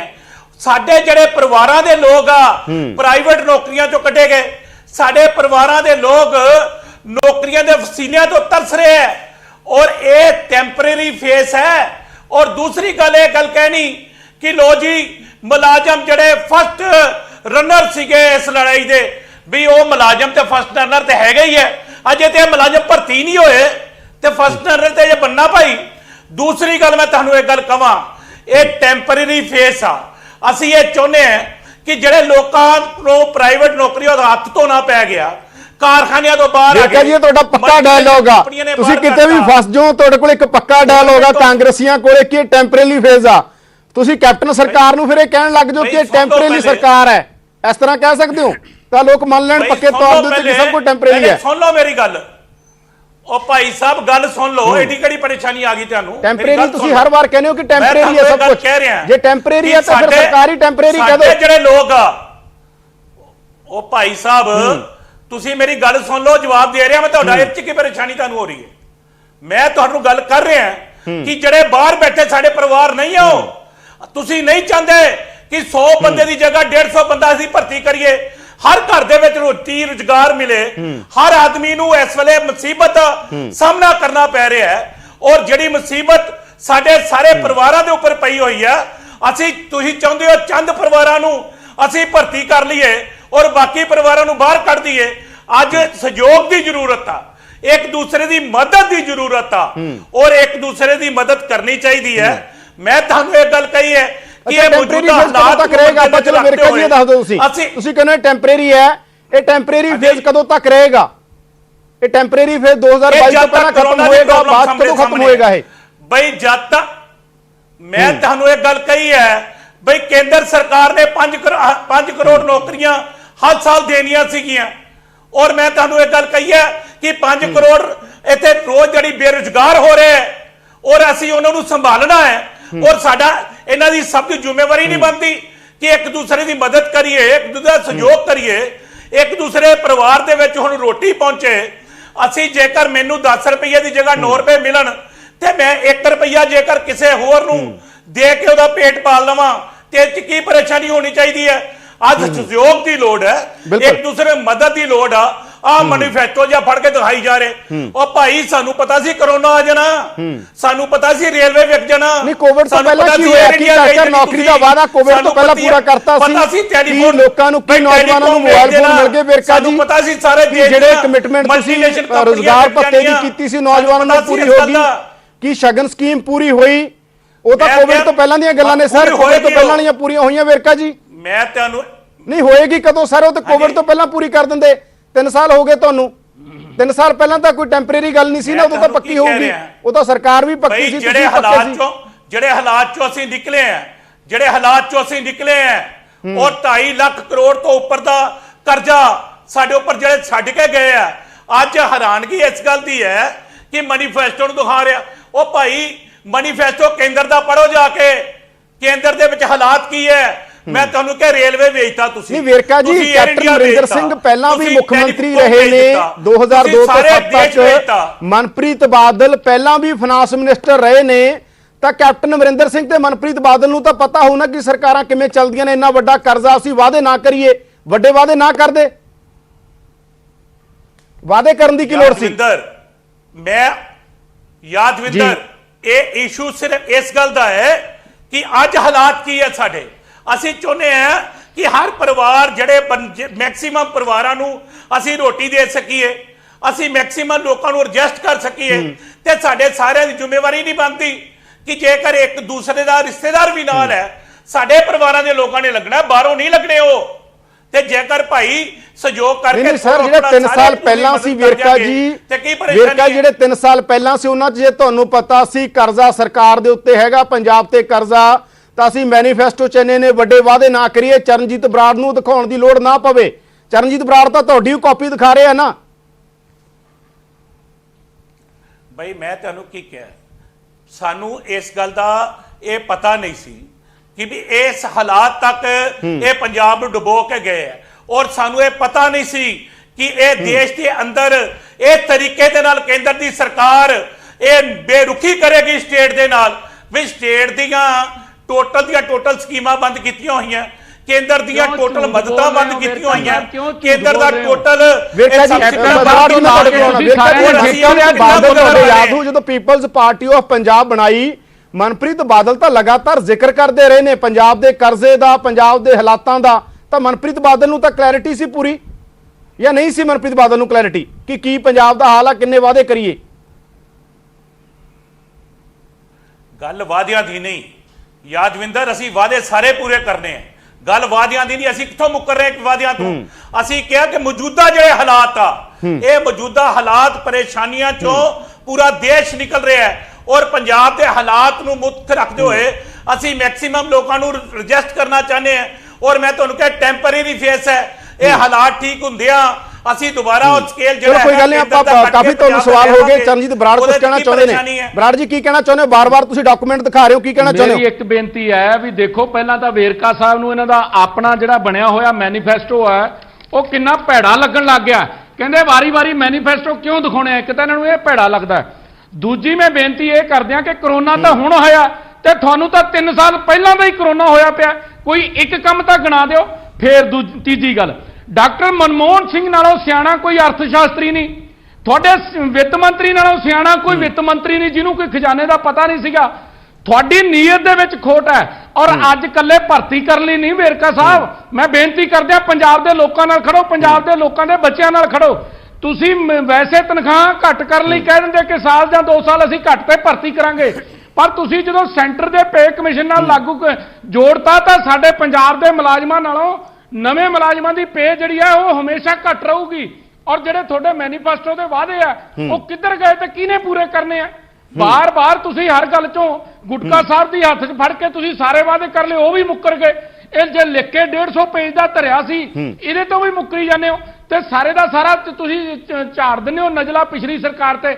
ਭਾਈ ਸਾਹਿਬ, ਇਹ ਪੜ੍ਹੇ ਲਿਖੇ ਬੰਦਿਆਂ ਨੇ ਤੇ ਸਭ ਤੋਂ ਵੱਡੇ ਅਰਥ ਸ਼ਾਸਤਰੀ ਡਾਕਟਰ ਮਨਮੋਹਨ ਸਿੰਘ ਨੇ ਜਾਰੀ ਕੀਤਾ ਸੀ, ਜਾਂ ਤਾਂ ਤੁਸੀਂ ਇਹ ਕਹਿ ਦਿਓ ਵੀ ਡਾਕਟਰ ਮਨਮੋਹਨ ਸਿੰਘ ਨੇ ਗਲਤੀ ਕੀਤੀ ਹੈ ਬਹੁਤ ਵੱਡੀ, ਵਿੱਤ ਮੰਤਰੀ ਸਾਹਿਬ ਮਨਪ੍ਰੀਤ ਸਿੰਘ ਨੇ ਬਾਦਲ ਨੇ ਬਹੁਤ ਵੱਡੀ ਗਲਤੀ ਕੀਤੀ ਹੈ, ਵਰਨਾ ਪੰਜਾਬ ਦੇ ਜਿਹੜੇ ਬੱਚੇ ਆ ਘਰ ਘਰ ਰੁਜ਼ਗਾਰ ਤੁਹਾਡਾ ਉਡੀਕ ਰਹੇ ਆ। ਤੇ ਨਾ ਹੀ ਤੁਸੀਂ ਇਹ ਕਿਹਾ ਸੀ ਵੀ ਅਸੀਂ ਘੱਟ ਤਨਖਾਹ ਤੇ ਭਰਤੀ ਕਰਾਂਗੇ, ਤੁਸੀਂ ਤਾਂ ਇਹ ਕਿਹਾ ਸੀ ਡੀਏ ਅਸੀਂ ਪਹਿਲੀ ਕੈਬਨਿਟ 'ਚ ਦੇ ਦਿਆਂਗੇ, ਤੁਸੀਂ ਇਹ ਕਿਹਾ ਸੀ ਪੇ ਕਮਿਸ਼ਨ ਅਸੀਂ ਪਹਿਲੀ ਕੈਬਨਿਟ 'ਚ ਦੇ ਦਿਆਂਗੇ, ਤੁਸੀਂ ਇਹ ਕਿਹਾ ਸੀ ਪਿਛਲਾ ਜਿਹੜਾ ਇੰਸ਼ੋਰੈਂਸ ਸਕੀਮ ਹੈ ਅਸੀਂ ਪਹਿਲੀ 'ਚ ਦੇ ਦਿਆਂਗੇ, ਤੇ ਅੱਜ ਕਿੱਥੇ ਹੋ ਗਏ? 3.5 ਸਾਲ ਹੋ ਗਏ ਤੁਹਾਨੂੰ। ਇਸ ਕਰਕੇ ਵੇਰਕਾ ਸਾਹਿਬ, ਪੰਜਾਬ ਦੇ ਲੋਕ ਸਮਝ ਚੁੱਕੇ ਆ, ਚੌਤਰਫਾ ਤੁਸੀਂ ਪੰਜਾਬ ਨੂੰ, ਪੰਜਾਬ ਦੇ ਮੰਤਰੀ ਐਮਐਲਏ ਤੋਂ ਲਾ ਕੇ ਸਾਰੇ ਲੁੱਟਣ ਲੱਗੇ ਹੋਏ ਆ। ਸਰਕਾਰ ਦੇ ਖਜ਼ਾਨੇ 'ਚ ਰੁਪਈਆ ਜਾਂਦਾ ਨਹੀਂ, ਤੇ ਸਰਕਾਰ ਦੇ ਖਜ਼ਾਨੇ 'ਚ ਜੇ ਰੁਪਈਆ ਨਹੀਂ ਜਾਊਗਾ, ਬੜੀ ਆਸ ਨਾਲ ਵੇਰਕਾ ਜੀ ਇਹ ਸਵਾਲ ਸਿੱਧੇ ਤੌਰ ਤੇ ਇਸ ਕਰਕੇ ਹੈ, ਸਾਡੇ ਯਾਦ ਆ ਜਦੋਂ 2017 ਦੀਆਂ ਚੋਣਾਂ ਸੀ, ਅਸੀਂ ਕਵਰ ਕਰਦੇ ਹੁੰਦੇ ਸੀ ਪੰਜਾਬ 'ਚ, ਬੜੇ ਆਸ ਨਾਲ ਲੋਕ ਤੁਹਾਡੇ ਕਰਜ਼ਾ ਮੁਕਤੀ ਦੇ ਫਾਰਮ ਭਰਦੇ ਸੀ, ਬੜੀ ਆਸ ਨਾਲ ਸਮਾਰਟਫੋਨ ਨੌਜਵਾਨ ਬੜੀ ਆਸ ਨਾਲ ਭਰਦੇ ਹੁੰਦੇ ਸੀ, ਉਹਨਾਂ ਨੂੰ ਲੱਗਦਾ ਸੀ ਸ਼ਾਇਦ ਪਤਾ ਨਹੀਂ ਕਿਹੜੀ ਕ੍ਰਾਂਤੀ ਹੋਣ ਜਾ ਰਹੀ ਹੈ ਪੰਜਾਬ 'ਚ। ਤੇ ਹੁਣ ਜਦੋਂ ਇਸ ਤਰ੍ਹਾਂ ਦੇ ਫੈਸਲੇ ਲੈਣੇ, ਸਭ ਤੋਂ ਵੱਧ ਨਿਰਾਸ਼ ਹੁੰਦੇ ਨੇ, ਸਭ ਤੋਂ ਵੱਧ ਨਿਰਾਸ਼ਾ ਉਹਨਾਂ 'ਚ। ਯਾਦਵਿੰਦਰ, ਉਹ ਸਾਡੇ ਬੱਚੇ ਐ, ਸਾਡੇ ਪੰਜਾਬ ਦੇ ਲੋਕ ਆ ਜੀ, ਸਾਨੂੰ ਸਿਰਫ ਇਸ ਗੱਲ ਦੇ ਵਾਸਤੇ ਅਸੀਂ ਇਹ ਕਹਿੰਨੇ ਕਿ ਭਾਈ ਮੌਜੂਦਾ ਹਾਲਾਤ ਨੂੰ ਸਾਹਮਣੇ ਰੱਖ ਕੇ ਆ ਫੈਸਲਾ ਕੀਤਾ ਗਿਆ ਤਾਂ ਕਿ ਇਹ ਜਿਹੜੇ ਪਰਿਵਾਰਾਂ ਦੇ ਲੋਕ ਹੈ ਮੈਕਸਿਮਮ ਐਡਜਸਟ ਹੋ ਸਕਣ। ਮੈਂ ਤੁਹਾਨੂੰ ਕਿਹਾ ਕਾਰਖਾਨੇ ਚੋਂ ਕੱਢਤੇ ਗਏ, ਫੈਕਟਰੀਆਂ ਚੋਂ ਬਾਹਰ ਕੱਢਤੇ ਗਏ ਆ, ਮਲਟੀਨੇਸ਼ਨਲ ਕੰਪਨੀਆਂ ਨੇ ਬਾਹਰ ਕੱਢਤੇ ਆ, ਰੇਲਵੇ ਬਾਹਰ ਕੱਢ ਰਿਹਾ, 에ਅਰ ਇੰਡੀਆ ਬਾਹਰ ਕੱਢ ਰਿਹਾ, ਟੈਲੀਕਾਮ ਕੰਪਨੀਆਂ ਬਾਹਰ ਕੱਢ ਰਹੀਆਂ। ਤੁਸੀਂ ਕੀ ਸੋਚ ਰਹੇ ਹੋ ਕਿ ਸਾਡੇ ਉੱਪਰ ਇਹ ਪ੍ਰੈਸ਼ਰ ਨਹੀਂ ਹੈ? ਸਾਡੇ ਉੱਪਰ ਪ੍ਰੈਸ਼ਰ ਪੂਰੇ ਪੰਜਾਬ ਦੇ ਨੌਜਵਾਨਾਂ ਦਾ ਪ੍ਰੈਸ਼ਰ ਆ। ਅਸੀਂ ਰੱਬ ਦੇ ਵਾਸਤੇ ਹੀ ਕਹਿੰਦੇ ਕਿ ਇਹ ਰਾਜਨੀਤੀ ਦਾ ਟਾਈਮ ਨਹੀਂ, ਇਹ ਲੋਕਾਂ ਦੀ ਮਦਦ ਦਾ ਟਾਈਮ ਹੈ, ਇਹ ਲੋਕਾਂ ਦੀ ਮਦਦ ਹੋਣ ਦਿਓ। ਔਰ ਇਹ ਜਿਹੜਾ ਤੁਸੀਂ ਗੱਲ ਕਹਿ ਰਹੇ ਹੋ ਅੱਜ ਸਿਆਸਤ ਨਾ ਕਰੋ ਇਸ ਤੇ, ਔਰ ਮੈਂ ਤੁਹਾਨੂੰ ਇਹ ਕਿਹਾ ਕਿ ਜਰਾ ਹਾਲਾਤ ਠੀਕ ਹੋਏ ਅਸੀਂ ਕਰ ਲਾਂਗੇ। ਅੱਜ ਜਿਹੜੇ ਲੋਕ ਵਿਚਾਰੇ ਬੇਰੁਜ਼ਗਾਰ ਹੋ ਗਏ ਆ ਉਹਨਾਂ ਨੂੰ ਸਾਂਭ ਲੈਣ ਦਿਓ, ਉਹਨਾਂ ਨੂੰ ਸਾਂਭਣ ਦੀ ਗੱਲ ਆ। ਮੈਂ ਲਾਸਟ ਟਿੱਪਣੀ ਵਾ, ਸਾਡੇ ਕੋਲ ਟਾਈਮ ਨਹੀਂ ਹੈਗਾ, ਲਾਸਟ ਟਿੱਪਣੀ ਸੁਖਚੈਨ ਜੀ ਬੜੀ ਛੋਟੀ ਟਿੱਪਣੀ ਦਿਓ, ਸਾਡੇ ਕੋਲ ਟਾਈਮ ਨਹੀਂ। ਕੀ ਕਹਿਣਾ ਹੁਣ ਤੁਸੀਂ ਸਰਕਾਰ ਨੂੰ, ਕੀ ਕਹਿਣਾ ਚਾਹੁੰਦੇ ਥੋੜੇ ਸ਼ਬਦਾਂ 'ਚ? ਸਭ ਤੋਂ ਪਹਿਲਾਂ ਤਾਂ ਮੈਂ ਵੇਰਕਾ ਸਾਹਿਬ ਨੂੰ ਇਹ ਕਹਿਣਾ ਚਾਹੁੰਦਾ ਕਿ ਕੀ ਬਲੀ ਦੇ ਬੱਕਰੇ ਮੁਲਾਜ਼ਮਾਂ ਨੂੰ ਹੀ ਬਣਾਇਆ ਜਾਏਗਾ? ਜਦੋਂ ਕਿ ਵਾਅਦੇ ਸਾਡੇ ਨਾਲ ਕੀਤੇ ਗਏ ਆ, ਉਹ ਵਾਅਦੇ ਪੂਰੇ ਨਹੀਂ ਕਰਨੇ। ਔਰ ਇਹ ਕਹਿ ਰਹੇ ਨੇ ਸੈਂਟਰ ਦੀਆਂ ਉਹ ਦੇ ਰਹੇ ਨੇ ਜਿਹੜੀ ਐਗਜ਼ਾਮਪਲ ਦੇ ਰਹੇ ਨੇ, ਅਸੀਂ ਸੈਂਟਰ ਦੀ ਐਗਜ਼ਾਮਪਲ ਨੂੰ ਕੀ ਕਰਨਾ? ਤੁਸੀਂ ਪੰਜਾਬ ਚਲਾ ਰਹੇ ਹੋ, ਤੁਹਾਡਾ ਮੁੱਦਾ ਸਾਡੇ ਨਾਲ ਆ, ਤੁਸੀਂ ਡਿਬੇਟ 'ਚ ਆ ਕੇ ਪੋਲੀਟੀਕਲੀ ਇਹਨੂੰ ਗੱਲਾਂ ਬਣਾ ਰਹੇ ਹੋ। ਤੁਸੀਂ ਸਾਡੀ ਗੱਲ ਕਰੋ ਕਿ ਸਾਡੇ ਨਾਲ ਵਾਅਦਾ ਕਰਕੇ ਸਾਡੀਆਂ ਵੋਟਾਂ ਲਈਆਂ, ਹੁਣ ਸਾਨੂੰ ਬਲੀ ਦਾ ਬੱਕਰਾ ਬਣਾ ਕੇ ਸਾਡੀ ਥਾਂ ਤੇ ਤੁਸੀਂ ਕਹਿੰਦੇ ਅਸੀਂ ਰੋਜ਼ਗਾਰ ਦੇਣਾ ਚਾਹੁੰਦੇ ਆ। ਆਊਟਸੋਰਸ ਵਾਲੇ ਤੁਸੀਂ ਕਰਮਚਾਰੀ ਕੱਢ ਰਹੇ ਹੋ, ਉਹਨਾਂ ਨੂੰ 10,000 ਕੱਢ ਕੇ 10,000 ਨਵਾਂ ਰੱਖ ਲਓਗੇ, ਕੀ ਇਹ ਰੋਜ਼ਗਾਰ ਹੋਏਗਾ? ਤੁਸੀਂ ਸਾਡੀ ਤਨਖਾਹ ਕੱਟ ਕੇ ਸਾਨੂੰ 7th ਪੇ ਕਮਿਸ਼ਨ ਸੈਂਟਰ ਦਾ ਦੇ ਕੇ ਤੇ ਤੁਸੀਂ ਕਹਿੰਦੇ ਹੋ ਵੀ ਅਸੀਂ ਜਿਹੜਾ ਰੋਜ਼ਗਾਰ ਮੁਹੱਈਆ ਕਰਾਤਾ। ਤੁਸੀਂ ਮੈਨੂੰ ਦੱਸੋ, ਜਦੋਂ ਪੇ ਕਮਿਸ਼ਨ ਪੰਜਾਬ ਦਾ ਅਲੱਗ ਬਣਿਆ, ਕਿਉਂ ਬਣਿਆ? ਇੱਥੋਂ ਦੇ ਸਰਕਮਸਟੈਂਸਿਸ ਸੀਗੇ, ਉਹ ਸਰਕਮਸਟੈਂਸਿਸ ਨੂੰ ਸਾਹਮਣੇ ਰੱਖ ਕੇ ਪੇ ਕਮਿਸ਼ਨ ਪੰਜਾਬ ਨੇ ਦਿੱਤਾ ਤੇ ਅਸੀਂ ਇਹਦਾ ਮੂੰਹ ਤੋੜ ਜਵਾਬ ਦੇਵਾਂਗੇ। ਅਸੀਂ 50 ਲੱਖ ਆ, ਜੇ ਇਹਨਾਂ ਨੂੰ ਵੋਟ ਦੀ ਰਾਜਨੀਤੀ ਆਂਦੀ ਆ ਤੇ 50 ਲੱਖ ਵੋਟ ਤੋਂ ਬਗੈਰ ਕੋਈ ਵੀ ਸਰਕਾਰ ਨਹੀਂ ਬਣਾ ਸਕਦਾ। ਇਹ ਯਾਦ ਰੱਖਣ ਕਾਂਗਰਸ ਵਾਲੇ। ਸੋ ਜਾਂ ਤੇ ਸਾਡੇ ਹੱਕ ਬਿਲਕੁਲ ਸੁਖਚੈਨ ਜੀ, ਸਾਡੇ ਕੋਲ ਇਹਦਾ ਜਿਹੜਾ ਸੁਖਚੈਨ ਜੀ ਸਾਡੇ ਕੋਲ ਟਾਈਮ ਇੰਨਾ ਹੀ ਸੀ, ਤੁਹਾਡੀ ਗੱਲ ਆ ਚੁੱਕੀ ਹੈ। ਸੁਖਚੈਨ ਜੀ ਸਾਡੇ ਕੋਲ ਟਾਈਮ ਇੰਨਾ ਹੀ ਸੀ, ਤੁਹਾਡਾ ਬਹੁਤ ਬਹੁਤ ਧੰਨਵਾਦ। ਵੇਰਕਾ ਜੀ, ਉਮੀਦ ਕਰਦੇ ਹਾਂ ਅਸੀਂ ਮੁਲਾਜ਼ਮ ਕਹਿ ਰਹੇ ਨੇ ਤਾਂ ਉਹਨਾਂ ਦੇ ਮਸਲੇ ਤੇ ਧਿਆਨ ਦਿਓਗੇ ਤੁਸੀਂ, ਪਰ ਜੋ ਫੈਸਲਾ ਲਿਆ ਸਰਕਾਰ ਨੇ ਉਹਦੇ ਤੇ ਇਤਰਾਜ਼ ਜਤਾ ਰਹੀਆਂ ਨੇ ਮੁਲਾਜ਼ਮ ਜਥੇਬੰਦੀਆਂ, ਅਕਾਲੀ ਦਲ ਵਿਰੋਧੀ ਧਿਰਾਂ ਤੇ ਇਲਜ਼ਾਮ ਲਾ ਰਹੀਆਂ ਨੇ, ਇਤਰਾਜ਼ ਜਤਾ ਰਹੀਆਂ ਨੇ ਕਿ ਨਹੀਂ ਹੋਣਾ ਚਾਹੀਦਾ। ਤਾਂ ਅਸੀਂ ਪ੍ਰਾਈਮ ਟਾਈਮ 'ਚ ਮਸਲਾ ਇਹੀ ਡਿਸਕਸ ਕਰ ਰਹੇ ਸੀ ਕਿ ਕਿਉਂ ਕੇਂਦਰ ਦੇ ਸਕੇਲ ਤੇ ਹੁਣ ਪੰਜਾਬ 'ਚ ਤਨਖਾਹਾਂ ਘਟਣਗੀਆਂ, ਜਿਹੜੀਆਂ ਤਨਖਾਹਾਂ ਵੱਧ ਮਿਲਦੀਆਂ ਸੀ ਉਹ ਘਟ ਜਾਣਗੀਆਂ। ਤਾਂ ਇਹਦੇ ਤੇ ਬਹੁਤ ਵੱਡਾ ਇਤਰਾਜ਼ ਸੀ। ਤੁਸੀਂ ਦੇਖ ਰਹੇ ਸੀ ਪ੍ਰਾਈਮ ਟਾਈਮ। ਅੱਗੇ ਦੇਖੋ ਦੇਸ਼ ਦੁਨੀਆ ਦੀਆਂ ਵੱਡੀਆਂ ਖਬਰਾਂ।